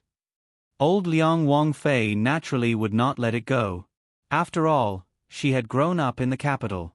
Even if she lost her official position, her foundation was still there. She would find a way to spread the news. Unfortunately, Xiao Hang had already gone to the Palace of Earthly Tranquility. Empress Xiao would not give those people a chance to send the news to the Imperial Palace. "Your Majesty." Empress Xiao made a trip to Pure Flower's palace. "I heard that old Liang Wangfei was attacked by an assassin on the streets. It was Chenxie's older brother who saved her. She suffered some light injuries, but it shouldn't be a problem." Chen older brother has already gone to catch the assassin. The emperor frowned and said, "Why would there be an assassin trying to assassinate old Princess Liang?" Empress Xiao said calmly, "Who knows? The assassination happened outside Princess Xinyang's residence. Perhaps the assassin wanted to target Princess Xinyang. Does your majesty still remember the people of Yan Kingdom? Could it be that the remnants of their party have not been eliminated yet, so they came to seek revenge on Big Brother? Unfortunately, old Liang Wangfei was present and was injured by mistake?" The emperor said thoughtfully, "That's possible." Empress Zhao's eyes flashed, as she said with a smile, "It's better to be safe than sorry. The Board of Punishments has already protected the Liang Palace. Ahang will pay close attention to the Liang Palace's movements. Your Majesty, there is no need to worry." The emperor nodded. "With Ahang taking care of things, we are at ease." Empress Xiao pursed her lips and held back her laughter, saying, "This concubine sent an imperial physician and eunuch Su to the Liang Palace to take care of old Liang Wangfei." The emperor praised, "Sure enough, you are meticulous." Empress Zhao's smile was brilliant. "Was it not meticulous? Not only did they put you under house arrest, they also kept an eye on you." In truth, Empress Xiao was not clear on what had happened, but the trust between family members did not require any conditions. She would not allow anyone to have the opportunity to smear her brother's name in front of His Majesty. Wait a moment, it seemed that her brother had indeed taken action. Forget it, her brother could bully others, but others could not bully her brother. There were many patients today, so Gu Jiao remained in the medical clinic for the entire day. Only when it was close to evening did she finally have a bit of free time. She returned to her small courtyard and first examined Mo Chenxue's injuries. She then examined Hua Xiao's. Mo Chenxue had been injured earlier than Hua Xiao, but her injuries were also severe. Even now, she had not fully recovered. On the other hand, Hua Xiao's stitches had already been removed. The reason that she was still here was because she did not want to go to the Board of Punishment's prison. "Why are you at a loss today? Is there something on your mind?" Mo Chenxue sat on the bed and asked Gu Jiao. She was still in the same room as Hua Xiao, and Hua Xiao was sleeping on a small bed. Gu Jiao asked, "Am I?" Mo Chenxue looked at her and said, "You are. Since you came in, you have furrowed your brow 3 times." Gu Jiao herself did not notice. Hua Xiao laughed. "Dr. Gu just saved the 7th prince and made a great contribution. What is there to be depressed about? It shouldn't be that you had a fight with husband, right?" Gu Jiao looked at her in confusion. "How did you know?" Hua Xiao thought to herself, "I was just randomly guessing." Who would have thought that I would be able to guess this? Mo Chenxue suddenly sat up straight, lightly coughed, and asked, "Aren't you two very close? What happened? Did you have a fight?" After living here for so long, of course, she was completely aware of the relationship between Gu Jiao and Xiao Lulang. She really did not expect that the guy who said that he would never marry in his life in the Yan Kingdom would pretend to be Xiao Lulang and marry a little girl from the Zhao Kingdom. She did not know what he was thinking. Didn't he say that he would not live long and could not harm the girl? Was he coveting Gu Jiao's medical skills, so he would rather sacrifice his body? No wonder she saw that his body was so much stronger than when he was in the Yan Kingdom. Mo Chenxue's train of thought was running wild. Gu Jiao shook her head. "We didn't have a fight. He just ignored me." Puff. Hua Xiao laughed even more miserably. "If you quarrel, at least he is willing to talk to you. If he ignores you, it shows how dangerous your relationship is." "Is it?" Gu Jiao did not understand this. Mo Chenxue hurriedly said, "If he ignores you, then he ignores you. You also ignore him." "But I want to talk to him," Gu Jiao said seriously. Mo Chenxue's face instantly darkened. Hua Xiao laughed so hard that she trembled. If Mo Chenxue was unhappy, she was happy. If Mo Chenxue was not happy that the two of them were stuck together, she would help them get back together. Hua Xiao sat on her small bamboo bed, waved the round fan in her hand, and smiled charmingly. "Why don't you tell me what happened between you two?" Gu Jiao was tidying up the small medicine box. Hearing this, She paused and told her that she went to see Lu Yixing off. Except that she did not mention Lu Yixing's name. Hua Xiao said, "So you mean that your husband has never heard you play the zither, but you played it for another man?" Humph. Mo Chenxue threw the pillow heavily on the bed in a fit of anger. Gu Jiao. Why do I feel that the backyard is on fire again? Gu Jiao thought for a moment. It seems so. Hua Xiao laughed and said, "Of course he is angry. I'm afraid that he has fallen into a vinegar jar now. 10 jars of old vinegar are not enough to drink." Gu Jiao said, "Is it so exaggerated?" Hua Xiao waved the cattail leaf fan and said, "But it's okay. You two are a couple. When he comes back at night, you just have to coax him." "How to coax him?" Gu Jiao asked. "Do I need to teach you this? You two are a couple." Hua Xiao glanced at Gu Jiao. Seeing that she was still confused, Hua Xiao covered her eyes with a cattail leaf fan and whispered, "He usually likes—" "Hua Xiao, shut up." Mo Chenxue threw a pillow at her. Hua Xiao dodged sideways. Anyway, she had finished talking. But Dr. Gu's reaction was not right. Hua Xiao frowned and said, "You don't even know what kind of he likes best? Have you two consummated your marriage?" Gu Jiao rolled her eyes. Hua Xiao's eyes widened. "You really haven't consummated your marriage? I heard that he used to be a cripple. Is it because his leg is also broken? He can't do it?" Gu Jiao said seriously, "He can do it." Hua Xiao's eyes were sharp. "You didn't answer the first question. You two really haven't consummated your marriage. There is only one possibility for a man not to consummate his marriage with his wife, and that is him. No. Yes. Or, he thinks you are ugly. You are ugly." Mo Chenxue grabbed another pillow and threw it at Hua Xiao. This time, she used some internal force. Hua Xiao didn't dodge and was hit in the head. Hua Xiao touched her head and gasped, Chenxue, are you crazy?" Mo Chenxue showed her silver needles and said coldly, "Hua Xiao, if you talk nonsense again, I will cut your tongue." Hua Xiao couldn't beat Mo Chenxue, so she could only roll her eyes back. However, just as Gu Jiao packed up her things and walked past her, she tugged at Gu Jiao's sleeve and used the fan to cover her face. She whispered to Gu Jiao, "I'll teach you a way. I guarantee that you'll coax him well."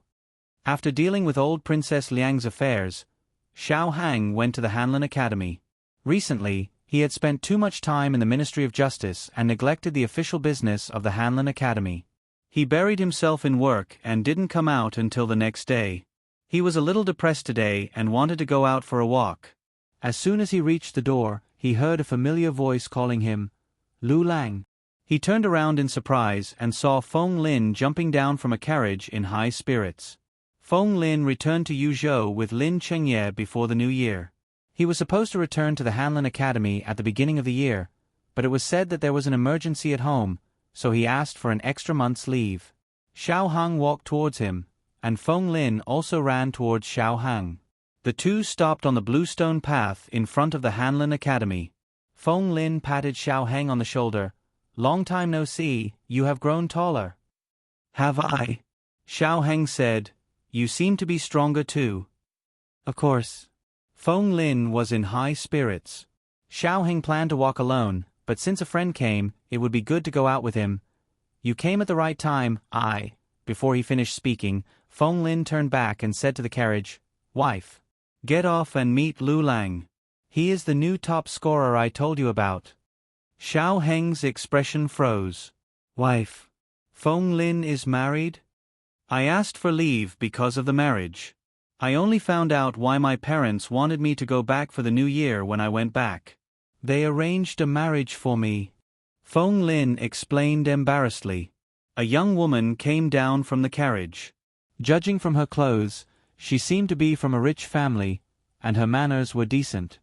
"She is the daughter of one of our officials," Feng Lin whispered. "Her surname is Hu." Feng Lin's family was poor, but he was a two-time jinshi and successfully stayed in the Hanlin Academy. The local officials saw his potential and did not hesitate to marry their daughter to him. Madame Hu and Xiao Hang greeted, "Greetings, Lord Xiao." She was a woman with pure eyes. Xiao Hang cupped his hands and returned the greeting. Feng Lin saw that Madame Hu was tired and hurriedly said to Xiao Hang, "We have been on the road for several days, and my wife is tired. I will take her back to the house to rest first. We will catch up later." Xiao Hang did not expect that Feng Lin would go alone and come back with Madame Hu. Judging from their intimate behavior, it was obvious that they were newlyweds who loved each other very much. After Feng Lin got into the carriage, he lifted the curtain and said to Xiao Hang, "Oh right, Lin Chengye is also married. He will come back a month later. I think his father said that he is very smart and should leave a few more for the Lin family. I think he will come to the capital with 3 people next time." Lin Chengye was one, his wife was one, and his wife was pregnant with another one. Xiao Heng felt as if he had been shot in the knee by an arrow. "Hey, Lu Lang, you haven't gone back yet?" Ning Ziyuan walked out of the Hanlin Academy and looked at the carriage in the distance. "Who is it?" Xiao Heng said, "It's Feng Lin. He is back in the capital." Ning Ziyuan smiled, "Oh, you are finally willing to come back. Where is Lin Chengye?" "You mean Lin Chengye?" Xiao Heng said, "He is coming back next month." "Oh." Xiao Heng really wanted to find someone to have a drink with. His heart was flustered. "Brother Ning, do you want to go out for a walk?"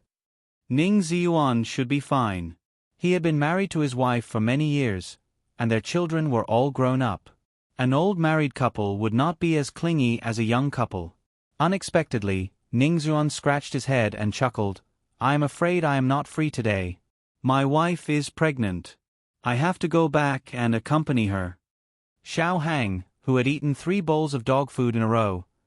Xiao Heng's heart was really stifled. After Ning Ziyuan left, he took a deep breath for a long time and turned to go back. Suddenly, a carriage stopped in front of him. The masked coachman jumped out of the carriage and bowed to Xiao Hang. "May I ask if you are Lord Xiao of the Hanlin Academy? My master would like to see you." Xiao Heng looked at him speechlessly. "Do you think I can't recognize you as Xiao Sanzi just because you are wearing a mask? Change the carriage?" Xiao Sanzi thought he had disguised himself well and said, "Would Lord Xiao do me the honor?" Xiao Heng looked at him indifferently. "Okay, I will do you the honor." Xiao Sanzi. Was it that easy? Shouldn't he ask who his master was? Did he memorize the rest of the lines for nothing? "My family." Xiao Sanzi still decided to finish his lines, but Xiao Hang was too lazy to listen and directly got into the carriage. "Let's go." Xiao Sanzi. Xiao Sanzi drove to a pavilion on the outskirts of the city. Night fell, and the evening wind blew gently. The pavilion was covered with a hazy gauze, and the strips of gauze fluttered in the wind.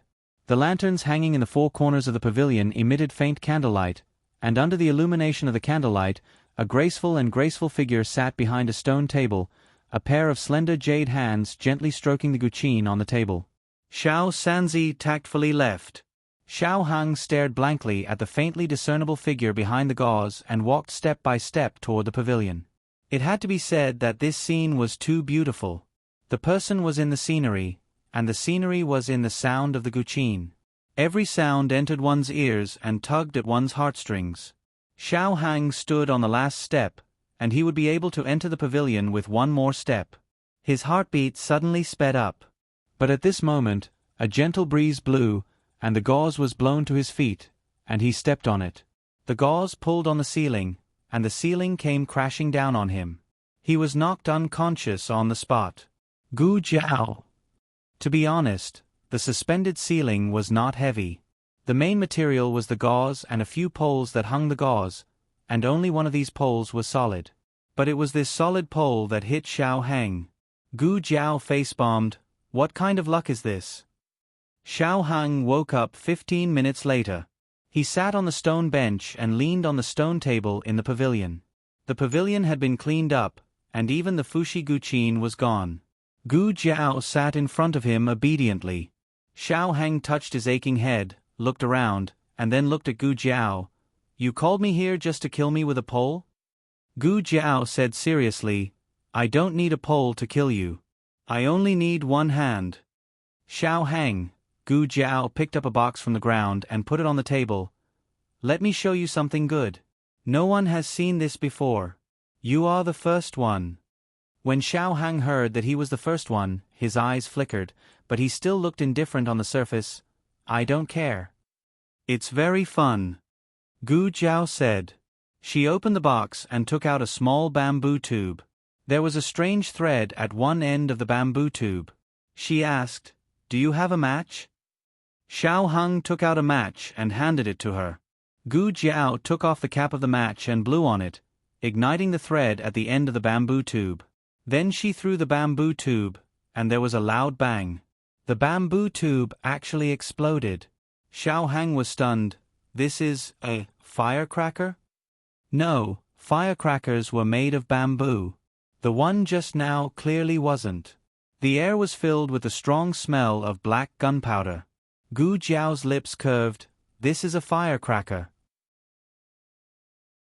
It's made of black gunpowder, but the composition is different.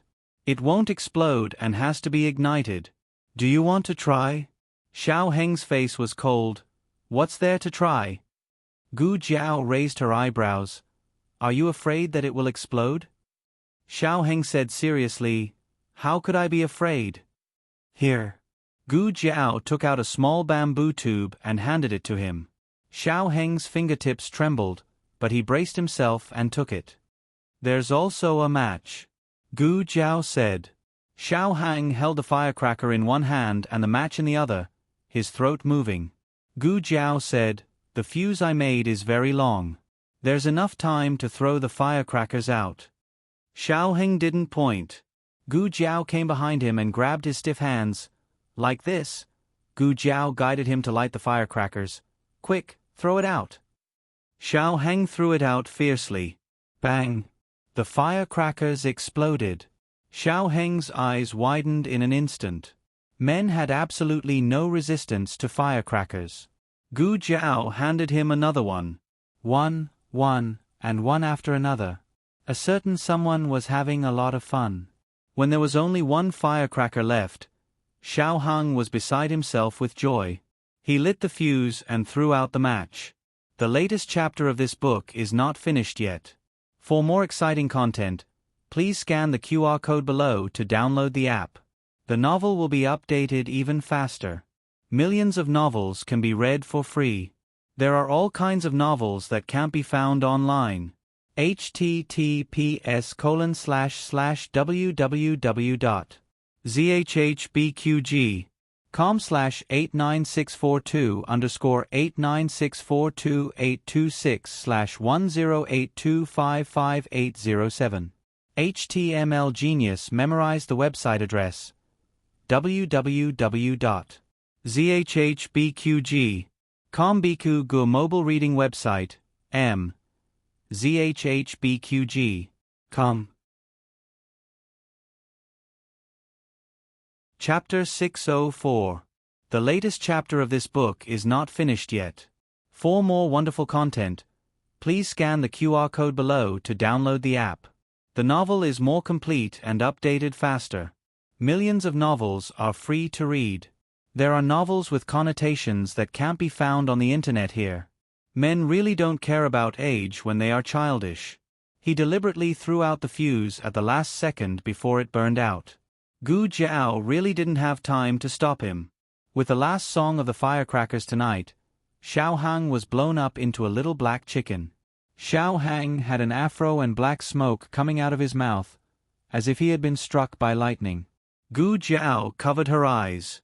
In the small courtyard of the medical center, Hua Xiao walked back and forth in the room, which made Mo Chenxue dizzy.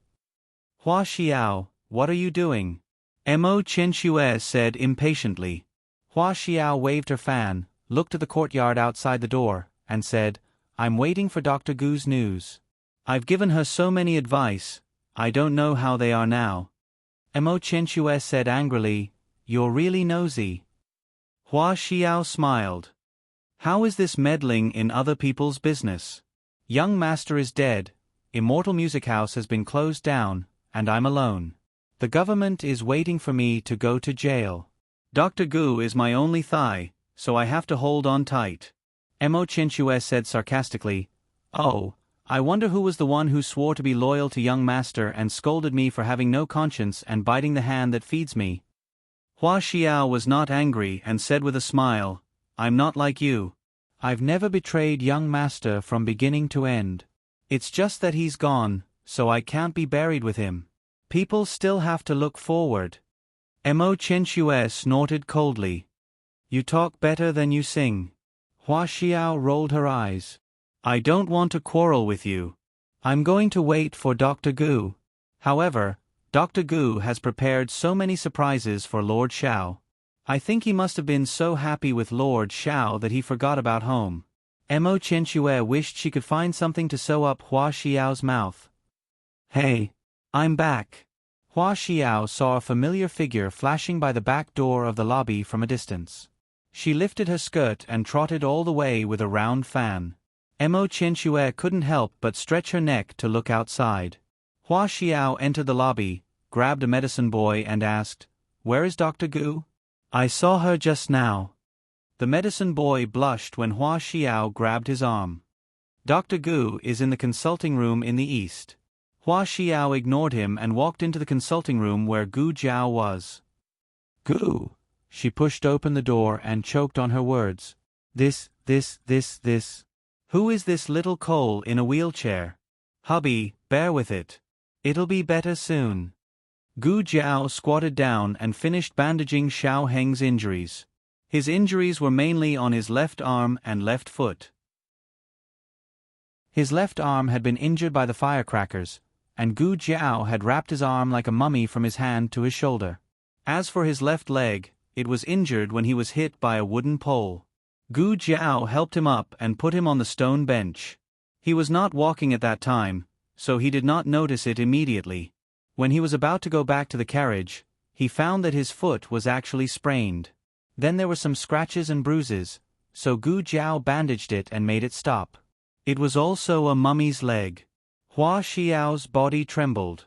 Dr. Gu, people should be sincere when apologizing, but your apology is killing people. Gu Jiao pushed Xiao Hang back to Clearwater Alley in the wheelchair. It was late at night, and only the sound of footsteps and the creaking of the wheelchair could be heard in the noisy alley. Everyone in the family was asleep, and the bad brother-in-law was not there. Little Jing Kong decisively climbed into Huang Fuxian's bed with a small pillow. Because of Huang Fuxian, the threshold of their house had been changed, so the wheelchair was very easy to push. Gu Jiao pushed him to the door of the West Room. Thinking of what happened tonight, she felt sorry. She promised to coax him, but how did it turn out like this? She thought for a while, bent down, and whispered in his ear, Actually, I have prepared a surprise. Before she finished the word surprise, Xiao Hang pushed the wheelchair into the room with his right hand. He turned the wheelchair, closed the door, and bolted it in one breath. Then he turned around again, leaned on the wheelchair, and covered his chest with his hand. He breathed a sigh of relief. Phew! He couldn't be surprised anymore, or he would die. Gu Jiao scratched her head. Did he manage to coax her or not? Then, good night, husband. She said good night to the door of the West Room, and turned back to the East Room. Gu Jiao fell asleep quickly. Since the dream of the Gu family, Gu Jiao hadn't had a dream for almost half a year. However, her dream came again tonight. She thought she would dream of someone around her again, but it turned out to be someone irrelevant. She didn't know any of them. Or to be exact, she didn't see the faces of those people at all. It was a terrible rainstorm that lasted for a whole day and night, causing landslides and mudslides. There happened to be a village at the foot of the mountain, and the whole village was submerged. Perhaps because it was a natural disaster, it wasn't delayed or brought forward by human influence. It happened at midnight the day after tomorrow. If it was during the day, there might be people who could be alert, but they all fell asleep in the middle of the night. No one in the village could escape. After Gu Jiao woke up, she went directly to Xiao Heng's West Room. Xiao Heng had just woken up. Men would feel shy when they woke up early in the morning, especially young men who were full of vigor. Generally, in this case, Xiao Hang would calmly wait for it to subside before he lifted the quilt and got out of bed. Unexpectedly, Gu Jiao suddenly knocked on the door. "Husband, are you up? I have something to tell you." Xiao Hang looked at his swaggering self and panicked. Wait. Husband, it's a little urgent." Gu Jiao said, "I'm coming in." Xiao Hang was at a loss. In a panic, he grabbed a pillow to cover his legs and looked at the door latch seriously. Door latch.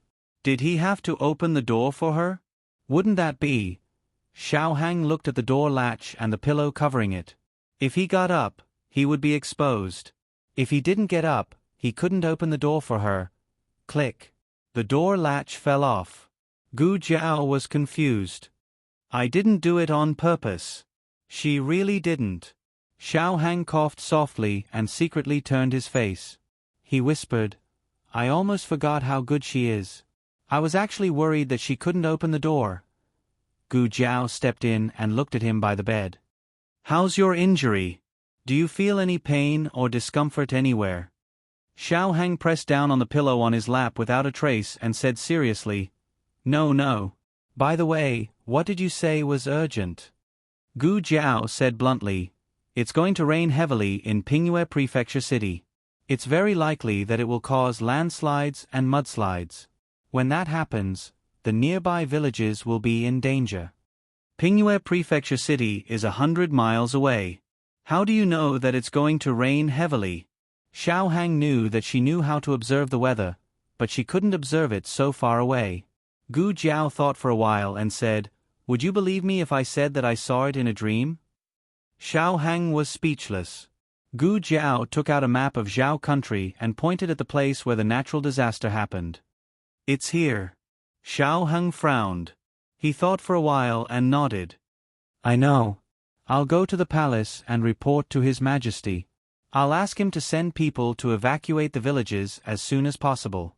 Gu Jiao said, "It'll start raining at noon. We have to get there before midnight tomorrow." That was the time when landslides and mudslides appeared. Gu Jiao added, "It's best to send a letter by pigeon. If they rushed there, they would encounter a rainstorm on the way." "Okay." Xiao Hang agreed. Although he didn't know how she saw it, Xiao Hang trusted her. Gu Jiao put away the map and prepared to leave. Before she left, she suddenly looked at the pillow on Xiao Heng's legs and said calmly, "It's just a physiological phenomenon. There's nothing to hide." Xiao Heng's eyes trembled. Gu Jiao said, "Don't crush it." Xiao Heng was speechless. During breakfast, the whole family knew about Xiao Heng's injury. Xiao Heng said that it was an accident, but no one in the family was surprised.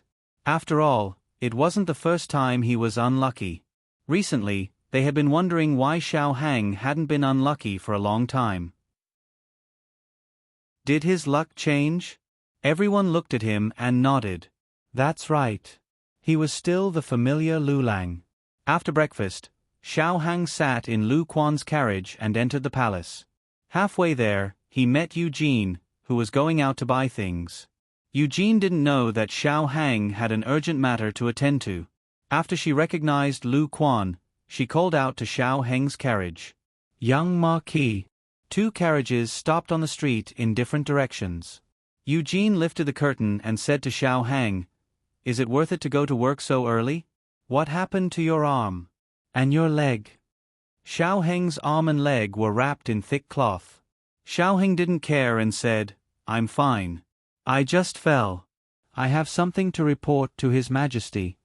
Eugene's heart ached. "You're injured to this extent. It's better if you don't go. I'll report to the princess." It would be the same if Princess Xinyang went to see His Majesty. Xiao Heng said, "It's too late. There's going to be a storm in Pingyue Prefecture City. It's very likely that the mountain will collapse. We have to evacuate the villagers at the foot of the mountain as soon as possible." Eugene frowned. "Pingyue Prefecture City? Isn't that King Liang's fief?" Xiao Heng nodded. "That's right." Eugene's expression changed. "Oh no." Xiao Heng asked in confusion, "What's wrong?" Eugene tightened the carriage window. The Marquis is going to Pingyue Prefecture City. Xiao Hang knew that Marquis Xian Ping had left, but he didn't know where he was going. Why is he going to Pingyue Prefecture City? Eugene looked around and said softly, "He's going to assassinate King Liang." Xiao Heng's expression changed as well. The landslide was on the path to King Liang's residence. The latest chapter of this book is not finished yet. For more exciting content, please scan the QR code below to download the app. The novel will be updated even faster. Millions of novels will be read for free. Novels with connotations that can't be found on the internet can be found here. https://www.zhbqg.com/89642_826/1082366601. HTML Genius memorized this website's address in 1 second. www.zhbqg.com Biku Pavilion's mobile reading website. zhbqg.com.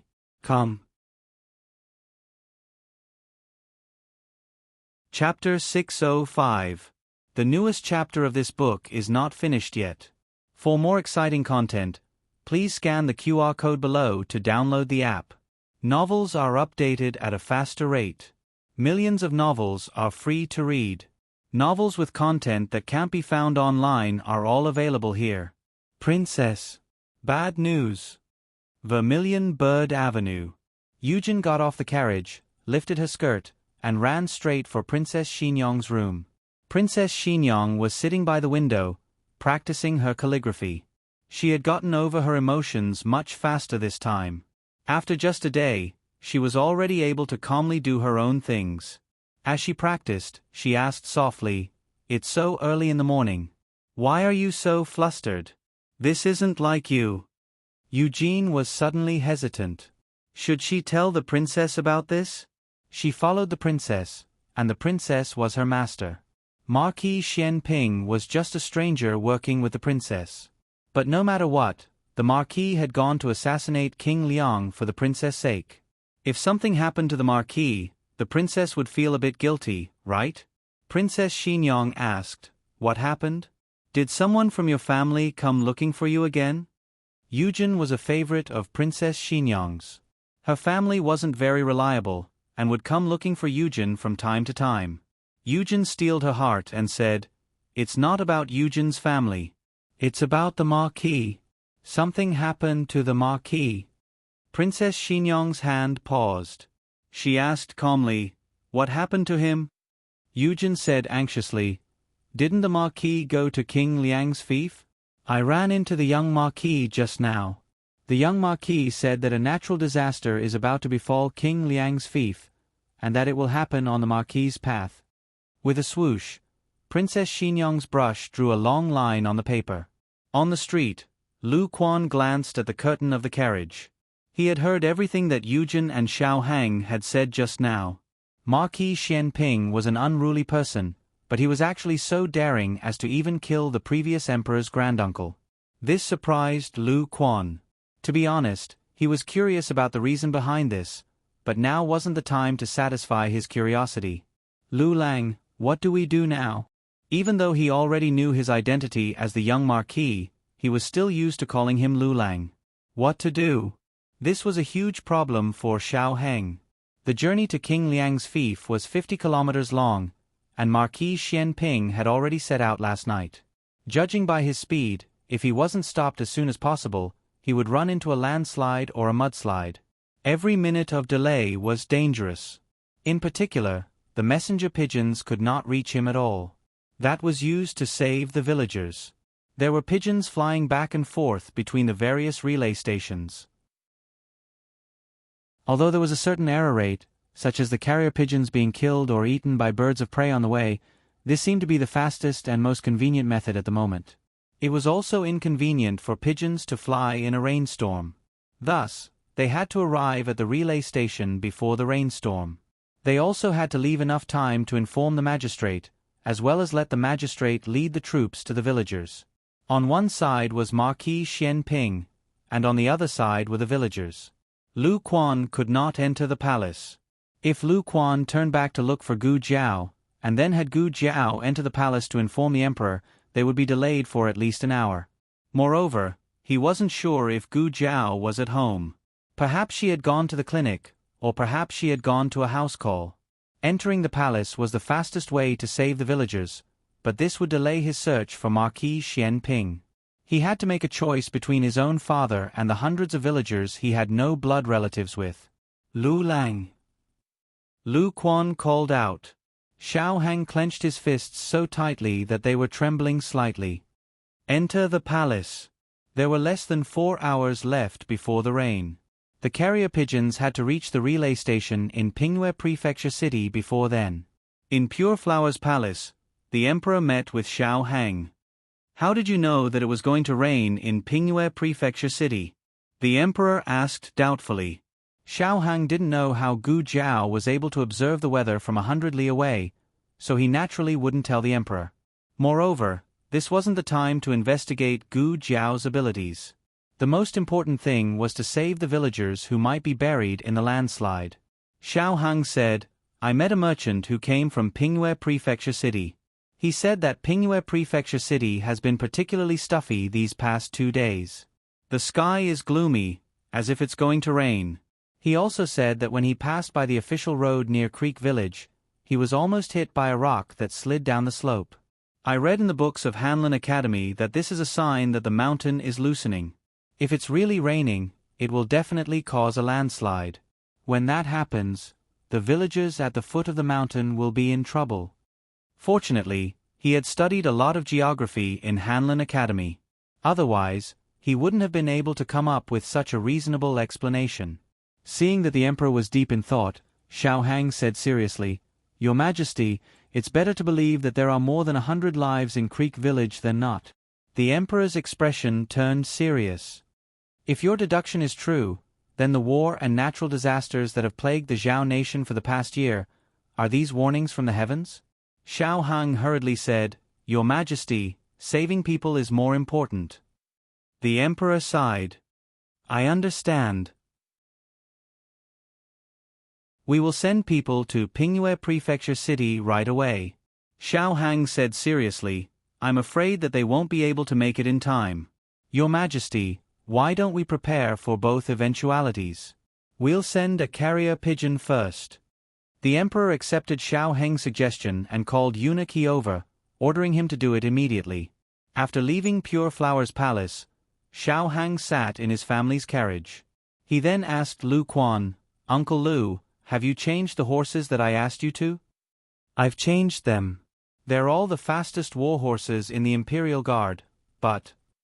Lu Quan looked at Xiao Heng's arms and legs worriedly. You're injured like this, so it's inconvenient for you to travel. Let me go. If you think that I won't be able to catch up, you can send the officers from the Ministry of Justice. Otherwise, you can go find the Empress Dowager and Empress and ask them to send a few Imperial experts. Xiao Hang shook his head. You won't be able to stop him. Marquis Xian Ping had a stubborn temper. Once he made up his mind to do something, not even a landslide or a tsunami could stop him. Moreover, would he believe them if they told him that a mountain was about to collapse? He wouldn't believe them. He wasn't afraid either. If he did, he wouldn't be Marquis Xian Ping anymore. He wouldn't be able to fight so many wars or assassinate the previous emperor's granduncle. But didn't the Marquis leave the capital yesterday? Can we catch up with him? Lu Quan wasn't looking for an excuse.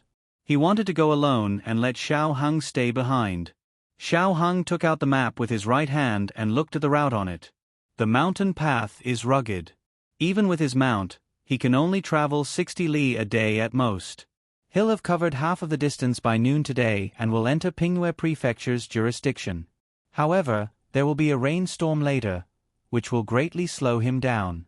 If we set off from the capital, we won't encounter a rainstorm. If we speed up, we can enter Pingyue Prefecture by tonight. That way, the distance between us won't be too far. Lu Quan exclaimed, It's true that you won't be too far away. However, once you enter Pingyue Prefecture, there will be a rainstorm. Even if you won't be too far away, you won't be able to catch up with him. The rainstorm in the fief won't only slow him down. Xiao Hang put away the map with one hand. What you said makes sense. However, he still had to go. Lu Quan was angry and distressed at the same time. Fine. I finally understand why no one can stop Marquis Xian Ping. No one can stop you either. You and your father are stubborn. Even though they knew it was impossible and dangerous, they still insisted on doing it. Xiao Heng's eyes turned cold. Let's go. Afternoon, Pingyue Prefecture was like an overturned basin. The heavy rainstorm came crashing down. The pedestrians on the official road began to take shelter from the rain. The small tea stall, which didn't have much business before, was instantly filled with people. Among all kinds of people, there was a tall and mighty figure that was particularly eye-catching. First of all, he had the most handsome face in Zhao Nation. No matter where he stood, he would be extremely handsome. Second of all, he exuded a noble and murderous aura. Even the horse next to him was more ferocious than the other horses. There was a strange phenomenon in the tea stall. In order to avoid the rain, everyone was squeezing shoulder to shoulder. However, there wasn't a single guest sitting at his table. In the past, when Marquis Xian Ping went to the battlefield, he didn't have such a murderous aura. He was good-looking and always had a smile on his face. He belonged to the romantic and amiable type. Today, it was because he had been suppressing the anger in his heart to chop King Liang into 8 pieces that he had suddenly become a person who did not want to come near. There was a group of robbers hiding among the guests who were taking shelter from the rain. However, the robbers were scared out of their wits. Marquis Xian Ping didn't come to take shelter from the rain. He came to feed the horse. After the horse was full, he opened the door and left. He reached into his pocket and took something out. He was dressed luxuriously and had an extraordinary aura. When the owner saw him take out money, his eyes lit up. In the end, he saw him take out a copper coin and put it on the table. The owner of the tea stall doubted his eyes. It wasn't a copper coin. It was a silver ingot, right? He could tell that he was a noble at first glance. Why was he so stingy? The owner of the tea stall walked over and carefully counted it 3 times. It was really a copper coin. Sir. The owner of the tea stall boldly called out to Marquis Xian Ping. Marquis Xian Ping led the horse and looked at him strangely. The owner of the tea stall used his eyes to indicate the copper coin on the table. It's too little. At least give me 2. Marquis Xian Ping grunted and walked over. The owner of the tea stall smiled knowingly. In the next second, Marquis Xian Ping picked up the lonely copper coin and put it back into his pocket. The villagers here were really polite. They didn't charge for tea. The owner of the tea stall. The latest chapter of this book is not finished. For more exciting content, please scan the QR code below to download the app. The novel is updated even faster. Millions of novels are free to read. There are novels with connotations that can't be found online here. https://www.zhbqg.com/89642_826/1082354424. HTML Genius memorized the website address in a second. www.zhbqg.com Biku Pavilion Mobile Version Reading Website. zhbqg.com.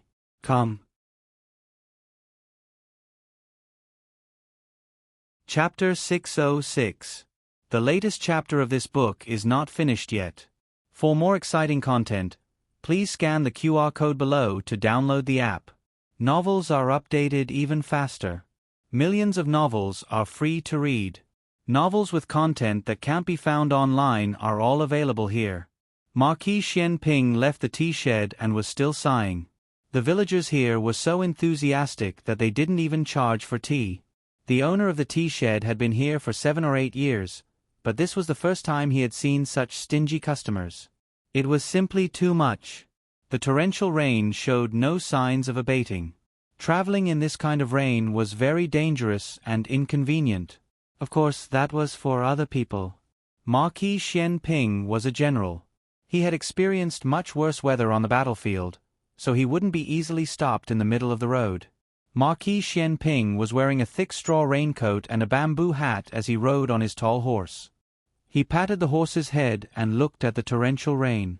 "That old thing is about to die. We can't let him die of old age, understand?" The horse seemed to feel its master's determination and killing intent. It neighed, raised its front hooves, and charged into the torrential rain without a care for its own safety. On the other side, Xiaoheng finally arrived at the tea shed that Marquis Xian Ping had once led after a long day of traveling. The tea shed was supposed to close at night, but the rain was too heavy. The customers couldn't leave, and the owner of the tea shed couldn't go home. The tea shed was packed. The price of tea and food had skyrocketed. The price of 2 copper coins for a steamed bun had risen to 10 copper coins. The carriage rushed through the rain. Lu Quan was wearing a straw raincoat. He couldn't open his eyes as he said, "Lu Lang, there's a tea shed over there. Do you want to rest for a while?" Xiaoheng's eyes focused. "Uncle Lu, I'll have to trouble you to keep going." Lu Quan tightened his grip on the reins. "I'm fine. I'm just worried about you. We've been traveling for an entire day. How are your injuries?" Xiaoheng said, "I'm fine. Let's keep going." "Okay. Wait." Xiaoheng suddenly said, "Stop." Lu Quan stopped the carriage. "What's wrong?" Xiaoheng looked at the map in his hand and then looked at the fork in the road ahead. "There are 2 roads ahead. I wonder which one he took." Both roads could lead to the official road near Shishui village, but the road conditions were different, so the time spent on the road would also be different. Xiaoheng was familiar with the geography of the Zhao kingdom. Marquis Xian Ping had never been to King Liang's fief, so he might not know which path was the shortest. "Go to the tea shed and ask," Xiaoheng said. "All right." Lu Quan drove the carriage to the tea shed. The owner of the tea stall was boiling water when he saw a carriage stop by his side. Without thinking, he said, "It's full. There's no more space. You'd better go forward. There's a courier station 10 miles east." Xiaoheng lifted the curtain and looked in the direction of the tea house owner through the thick rain. "Excuse me, I want to ask you about someone. Did a tall, handsome man in his early 30s come here today?" Marquis Xian Ping wasn't in his early 30s, but he looked too young. Even if he was in his early 30s, he still had a mature temperament. The tea house owner added a handful of firewood to the stove and replied casually, "Several came." "Which one are you talking about?" Xiaoheng wanted to say the best-looking one, but as a man, he couldn't bring himself to say that. Being handsome was already the limit of what he could say. Xiaoheng thought for a moment, then asked, "The stingy one?" "Ah, you're talking about him." The tea house owner was instantly energized. His complaints flowed like the waters of the Yellow River. "I've *King run a tea stall my whole life, but I've never seen someone so stingy. A copper coin. Can you believe a copper coin? That beggar even gave us 2 coins. Xiaoheng endured the fire of complaints that he shouldn't have endured at his age. "Then where did he go?" Xiaoheng asked. "Over there." The tea house owner angrily pointed. "Thank you." Xiaoheng put down the curtain and lowered his head to spread out the map. "Uncle Lu, let's go." The tea house owner was confused. "No, did you ask for information for nothing? At least buy 2 steamed buns before leaving." "Stop." The tea house owner called out to Xiaoheng's carriage. Xiaoheng lifted the curtain. "Is there anything else?" The tea house owner grabbed 2 steamed buns and handed them to him. Then, he raised his palm and flipped it over. 2 5s meant 10. Xiaoheng wasn't in the mood to eat. He didn't really want them, but the owner insisted on giving them to him. He could only accept them. He took the steamed buns and waved at the tea house owner. "Thank you. Goodbye." Then, he left. The tea house owner was speechless again. He looked at his frozen hand and then at the steamed buns that had been taken away. Was that what I meant? The rain was too heavy. The horses couldn't run at all. They could only move slowly. Uncle Lu, if the rain has been this heavy, then he should have just arrived here. Xiao Hang pointed at a small village on the map. Willow Village. Lu Quan didn't understand this. He had never been to Pingle Prefecture City before. Xiao Hang had been leading the way the entire time. He asked, "Then is he far from the site of the incident? If he's too far away, he might not have caught up with the landslide." Xiao Hang said, if it were someone else, they definitely wouldn't have caught up. However, he was the Marquis of Xianping. No matter how dangerous the road ahead was, he would definitely find a way to reach the Liang estate. Lu Quan could hear Xiao Heng's worry. He pressed his head and sighed. Then can we catch up to him? It was very difficult. This was the conclusion Xiao Hang reached after analyzing every path on the map. Let's take the other path, Xiao Hang said. Okay. Lu Quan drove the carriage to the small path on the other side. This path seemed to be further than the one Marquis Xianping had chosen. However, it was flat and the road conditions were better. However, even so, they still spent an entire night walking a road that they could normally finish in 4 hours. Fortunately, Xiao Hang had Lu Quan change into the strongest warhorse in the Imperial Guard. Otherwise, they would have been fine, but the horse would have died from exhaustion. The sky was bright, but the torrential rain was pouring down. There was almost no light in the entire Pingle Prefecture city. Xiao Heng frowned. We haven't reached Willow Village yet. Marquis Xianping's speed was faster than theirs. At this rate, they wouldn't be able to reach the site of the incident even after midnight. Xiao Hang lifted the curtain and said to Lu Quan, "Uncle Lu, let's go through the forest in the north. We can reach the vicinity of River Creek Village." Lu Quan was stunned. Go through the forest? That won't do. The carriage can't move. Xiao Heng said, "We don't need a carriage. We'll ride a horse." Lu Quan disagreed. "Can you ride a horse with your injuries?" Xiao Heng took out a straw raincoat from the bottom of the carriage and put it on. Then, he took out a bamboo hat and put it on. "It's just a superficial wound. It didn't hurt my muscles or bones. It's fine." Even if it's a superficial wound, you can't get wet in the rain. Besides, even if you hurt your muscles and bones, will you stop? Lu Quan couldn't persuade him otherwise. He could only abandon the carriage by the roadside. Fortunately, there were 2 horses in the carriage. The 2 of them sat on 1 horse each and walked into the forest. Marquis Xianping's journey wasn't smooth.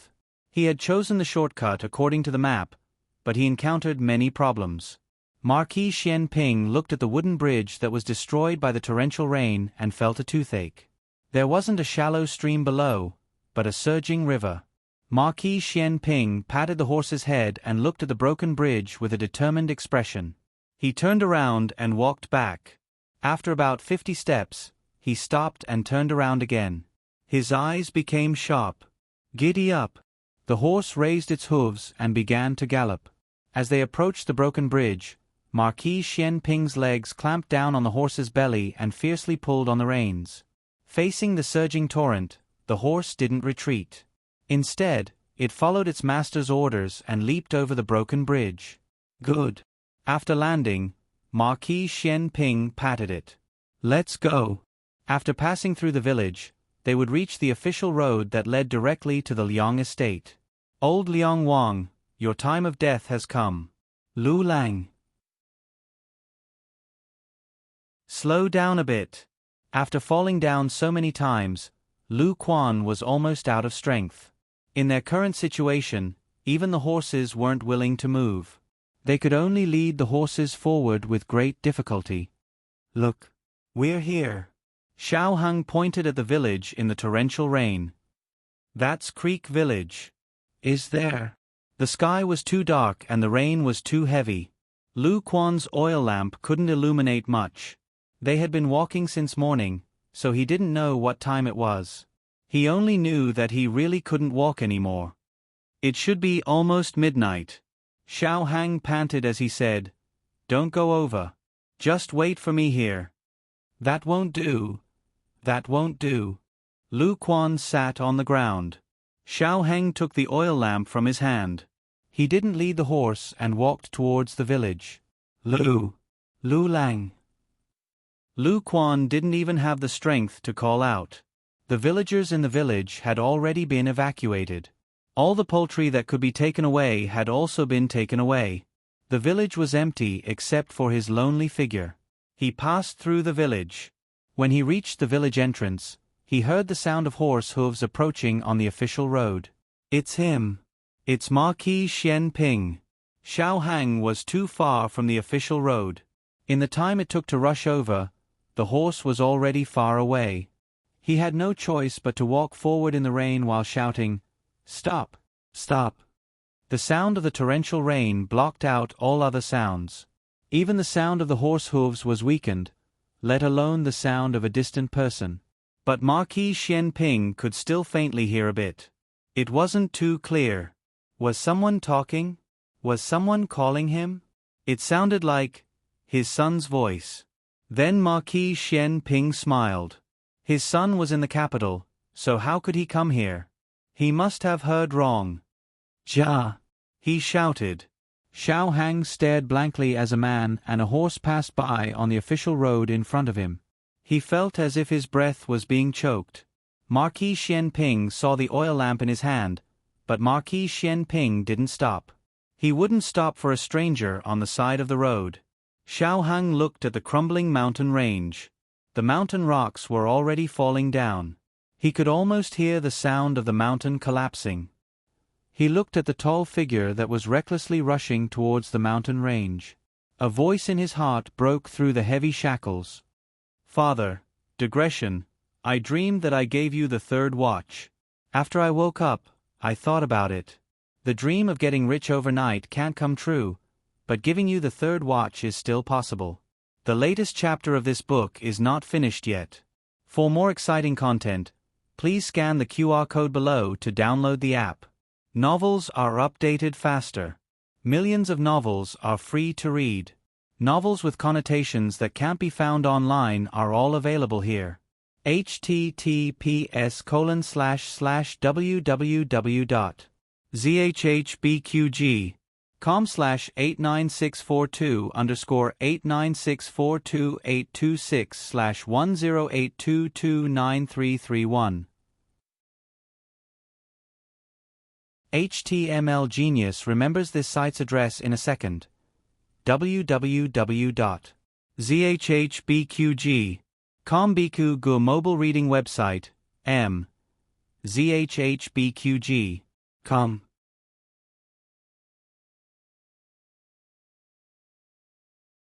Chapter 607. The newest chapter of this book is not finished yet.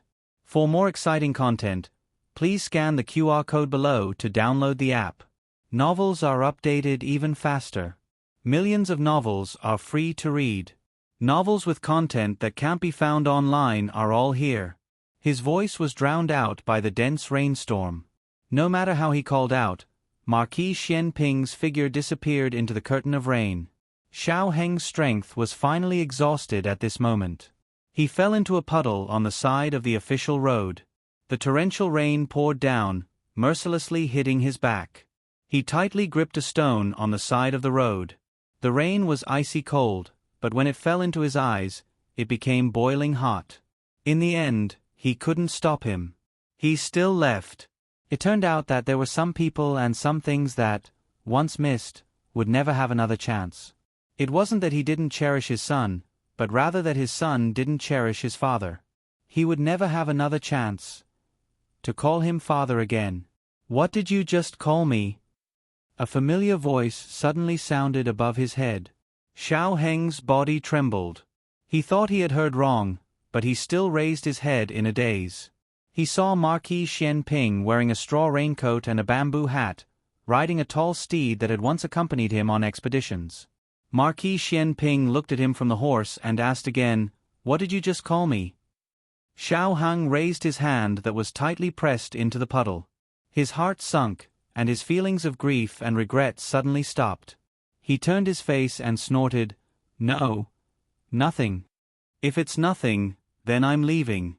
Marquis Xian Ping said this and pulled the reins to turn the horse around.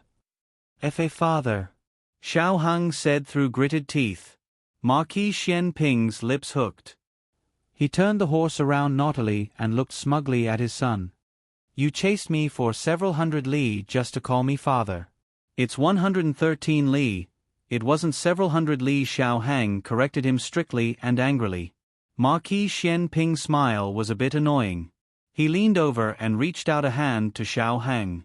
Xiao Hang was so tired that he couldn't stand up at all. He still had the strength to raise his hand, but Xiao Hang didn't want to pay attention to him. Marquis Xian Ping was thick-skinned. Even if his son ignored him, he could still ignore his son. Moreover, his son had just called him father and was very obedient. Xian Ping Ho directly grabbed Xiao Heng's arm and pulled him onto the horse's back. With his martial arts, even if he was injured, it was more than enough to carry a grown man. The father and son rode on the same horse, with Xiao Hang sitting behind them. At this moment, the father and son finally recognized each other. Marquis Xian Ping Ho was in a good mood and did not suppress the smile on his lips. I'm going to kill someone. Do you want to come with me, or do you want me to send you to the village below to hide? Xiao Heng's body trembled. You're going to die, but you're going to drag me down with you. Just how much hatred do you have for your own son? You can't go, Xiao Heng said seriously. I won't let anyone know that I killed him. Marquis Xian Ping didn't mention who he was going to kill, but he guessed that his son already knew. Otherwise, he wouldn't have chased him all the way to King Liang's territory. Xiao Heng said, That's not it. There's going to be a landslide up ahead, and it's going to cause a landslide. The entire road up ahead, including the village below, will be buried by the landslide. Marquis Xian Ping asked, Where did you hear this from? Xiao Heng's expression didn't change. I'm a Hanlin official. I'm familiar with geography, and I also know how to observe the stars at night. Marquis Xian Ping said with a smile that wasn't quite a smile, Observe the stars at night? Isn't that the job of the imperial astronomer? I know how to do that as well, Xiao Heng boasted shamelessly. Marquis Xian Ping laughed. My son really is amazing. This was clearly a tone used to coax a child. Xiao Heng immediately understood that his father didn't take it to heart. It wasn't that he didn't believe in himself, but rather that he believed that he could make it through. The power of this natural disaster lay in the fact that it came without any warning. When the mountain began to slide, half of the mountain had already collapsed from the inside. Xiao Heng sternly said, If I say you can't go, then you can't go. Marquis Xian Ping slightly turned his head and helplessly said, Heng, don't cause trouble. Xiao Heng began to cause trouble. I'm injured. I can't ride a horse, and I can't get caught in the rain. Marquis Xian Ping looked down at the village, and Xiao Heng immediately said, The people in the village have already evacuated. There are no doctors. In the end, Marquis Xian Ping was still defeated. Fine, I'll send you to the relay station first. He remembered that there was a small relay station 10 li back. Xiao Heng secretly calculated the speed and distance. When he arrived there, he should be able to avoid the landslide by delaying for a bit. He did not object. Marquis Xian Ping rode his horse back with his son. It truly deserved to be called a first-rank martial marquis horse. Other horses were so scared that they didn't dare move, yet it was still able to jump around happily. Carrying another person was not a problem. The last time Xiao Hang sat on Marquis Xian Ping's horse was when he was young. He sat in front, and his small body was held in Marquis Xian Ping's embrace. Marquis Xian Ping always believed that a tiger would not have a dog son. He was a tiger, so his son must also be a tiger.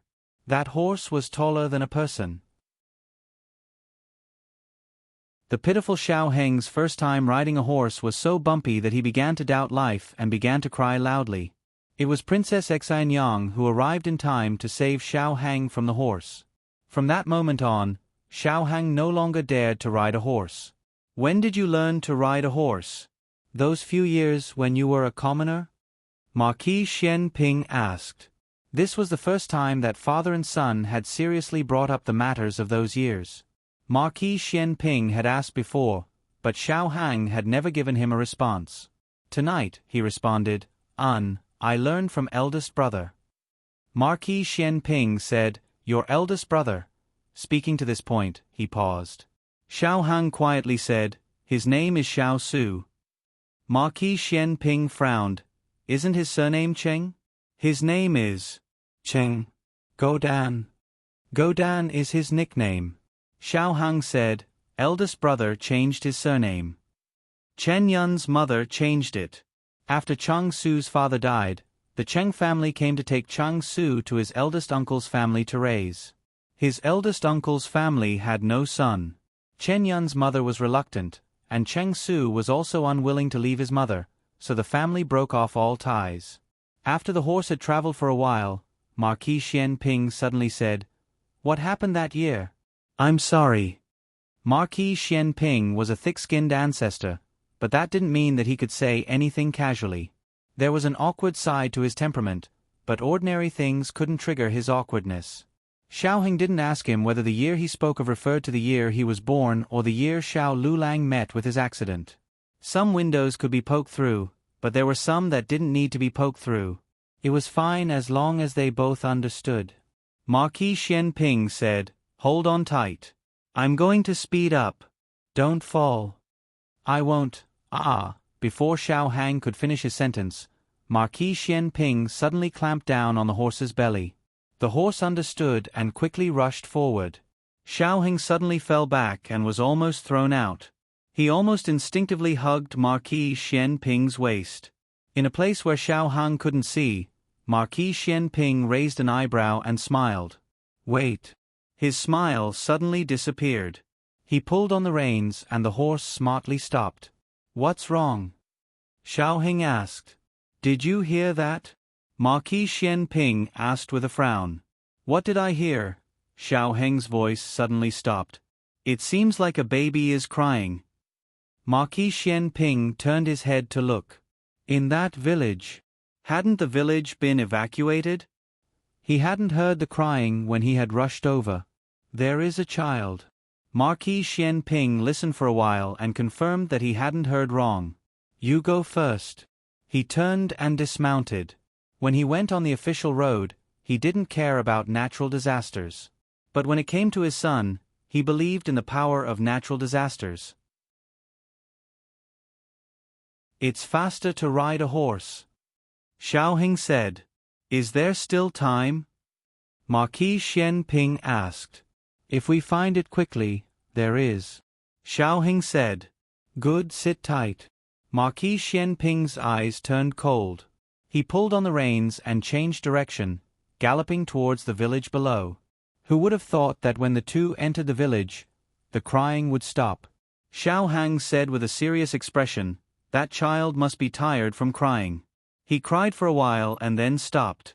When I passed by the village, I didn't hear anything. Marquis Xianping dismounted. The father and son searched door to door. When Marquis Xianping found the bedroom of the 18th family, Xiao Hang loudly shouted from the well in the backyard, Here! Marquis Xianping quickly went to the backyard. This was a dry well. The well was covered with a manhole cover, but it wasn't sealed and could be moved. The child should have climbed up the manhole cover and stepped on it before falling down. The manhole cover blocked most of the rain, but a portion of it still flowed into the dry well. Xiao Hang went into the room and found an oil paper umbrella to cover the well. Marquis Xianping removed the manhole cover. He planned on going down to save the child, but he found that the well was too narrow. With his body, he couldn't go down. Xiao Hang still had the body of a youth. He was tall and thin, so he could barely squeeze through. I'll go down, Xiao Heng said. Marquis Xianping took a rope from the saddle. He tied one end to his son's waist and the other end to his own waist. Xiao Heng opened his mouth. Your waist injury. Go down. Marquis Xianping said. The child's crying and breathing were already very weak. No one knew how long he had been at the bottom of the well, not to mention that he had fallen from such a high place. Xiao Hang moved his gaze away from his waist and turned to sit at the mouth of the well. But as soon as his leg went in, a cat's cry came from the bottom of the well. Xiao Heng's hair stood on end. Marquis Xianping's expression became serious as he stared at his son, Aheng. Xiao Heng's legs began to tremble. He was clearly a person who did not even fear poisonous snakes. However, he was afraid of cats. If this was a few years ago, Marquis Xianping would definitely have said to him, "You are my Marquis Xianping's son. Do you not even have this much courage?" But tonight, he did not say this. He said, "Come down. I will think of another way." There was no other way. There was not enough time. It was now. They had to immediately save the child. Otherwise, they would either have to give up on the child or die with the child. Xiao Hang grabbed the rope in front of him. Gritting his teeth, he resolutely jumped down. It was this seemingly normal jump that caused Marquis Xianping's heart to heat up. His son had grown up. He had truly grown up. It was not his height, nor was it his age. Instead, he had truly grown into a man of indomitable spirit. He was a young and promising Han Lin official. He did not go into battle to kill the enemy, but he used his hot blood to protect the citizens of Zhao country. "I found him. We can go up now." Xiao Heng's trembling voice came from the bottom of the well. He was afraid. But he was not defeated by his own fear. Sure enough, it was my Xiao Ji's son. Marquis Xianping quickly pulled on the rope, pulling Xiao Hang and the child out of the well. Xiao Heng's movements were very careful. After all, the mouth of the well was so narrow. If he was not careful, he could hurt the child. He raised the child high above his head. Marquis Xianping received the child with one hand and placed him on the umbrella that had fallen to the ground. With the other hand, he pulled his son up. At this time, he noticed that there was a cat in his son's embrace. Xiao Heng's entire body was stiff, and his face was pale white. He looked like a small statue that could not move. "Can you quickly take it away?" Marquis Xianping laughed out loud. He grabbed the cat and threw it into the bag hanging on the saddle. The child's situation was not very good. There were many injuries on his body. He needed to quickly find a doctor. Xiao Hang found a piece of cloth from the house and wrapped the child in his arms. Marquis Xianping was quite surprised. "Oh, you know quite well. Are you ready to be a father at any time?" Xiao Hang rolled his eyes. "There is Gu Xiaobao at home." This child was older than Gu Xiaobao, but he should not be more than a year old. The method of wrapping Gu Xiaobao was also suitable for him. The father and son brought the child, the horse, and the cat in the direction of the official road. Just as they were about to walk out of the village, a mountain in front of them suddenly collapsed. The huge sound was like muffled thunder in the dark night. The ground at the village entrance seemed to feel the tremor. The landslide would not slide into the village, but the mudslide caused by the landslide would be a disaster for the village. "Hiya!" Marquis Xianping shouted. The horse quickly stepped on the official road. At this moment, the old banyan tree at the village entrance broke with a snap, and the huge tree trunk pressed down on them. At the critical moment, Marquis Xianping stepped on the stirrups and jumped into the air. He hugged the thick tree trunk with both hands and forcefully knocked it away. The tree trunk was successfully knocked away, but because of this, he was also pressed under the tree. The injury on his waist instantly flared up, and the wounds on his thigh and back were also on the verge of reopening. His face was instantly pale. Xiao Hang tightened the reins and stopped the horse. He flipped off the horse and rushed towards him, ignoring his sprained right leg. Marquis Xianping endured the pain and said to Xiao Hang, "Quickly go. Let's go together. I'll move the tree away." Xiao Hang bent down and tried to move the tree that was thicker than him. However, no matter how hard he tried, the tree that was pressing down on Marquis Xianping did not move at all. He took out a rope from the bag hanging on the saddle and tied one end to the tree and the other end to the horse. The man and horse used all their strength to pull. However, this tree was too heavy and thick. Xiao Heng's palms were scraped, and mottled blood dripped down the rope. The mountain in front of them continued to collapse. Marquis Xian Ping looked into the distance and said with his remaining strength, "You guys go first. I'll take a break and I'll be able to push it away myself." Xiao Heng's eyes turned red and hot liquid flowed out. "You're lying." Marquis Xian Ping smiled weakly. "Don't doubt your father. Your father is a first-grade martial marquis. Just this tree. I can lift it with one hand." Xiao Heng tugged at the rope with all his might, choking with sobs as he roared, "Then lift it. Lift it." Marquis Xian Ping laughed carelessly. "I said I wanted to rest for a while. You go first. Don't let this child get wet." It wasn't easy to save him from the bottom of the well. "I'm not going." The rope sank deeply into the flesh of Xiao Heng's palm, but he was still unable to move it. "I regret it. I should have gone to practice martial arts. I shouldn't have gone to school. I should have grown up in the military camp." "You're right. You're a useless scholar. I'm useless." He cried in despair, large drops of tears rolling down his face. Marquis Xian Ping's smile disappeared from his face. He looked at Xiao Heng through the heavy rain. "I said it on purpose. I am your father. I don't know as many words as you do. I can't get over my face. So I wanted you to come practice martial arts. I'm good at practicing martial arts. You will definitely admire me." These words, Xiao Heng had never heard them before. He had never even thought about them. Someone as proud as Xiao Ji actually had such an inferior side. Perhaps it was because he felt that his life was coming to an end. If some words were not said today, there might not be a chance to say them in the future. Marquis Xian Ping slightly tilted his head so that he could look at his son one last time. Heng, I never told you, but I was actually very smug. To have a son like you. Those uncouth old men always boast that their sons are capable. TSK. Are they as capable as my son? My son could go to the throne room and recite poems at the age of 3. Can their sons do it? My son entered the Imperial College at the age of 4. Can their sons do it? My son is a 13-year-old youth chancellor. Are those small soldiers? My son is an 18-year-old top scholar. Can their sons do it? My greatest pride in this life is not military achievements, nor is it the title of nobility. It is you. You are the son that I am most proud of. You have always been. Xiao Heng's heart was about to be torn apart. Marquis Xian Ping's eyes became hot as he smiled. "If we don't leave now, it will be too late. Don't let my sacrifice be in vain." After he finished speaking, he used the last of his strength to send a palm strike at Xiao Heng.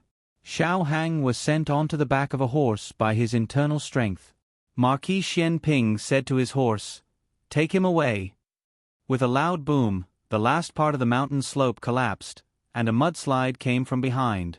The horse raised its front hooves and galloped away. Marquis Xian Ping looked at his son with a smile. The mudslide rushed down. Xiao Heng turned his head and screamed, "Don't." With a loud boom, the mudslide entered the village. And it was at this time that a tall black shadow came out of the torrential rain. The newest chapter of this book is not finished yet. For more exciting content, please scan the QR code below to download the app. Novels are updated even faster. Millions of novels are free to read. Novels with content that cannot be found online are all available here. https://www.zhbqg.com/89642_826/1082148884. HTML Genius memorized this website's address in 1 second. www.zhbqg.com BQGE's mobile reading website. zhbqg.com. You're tuning in to the Narrate and Escape YouTube channel. Don't forget to subscribe and join us on this journey to catch the most captivating stories.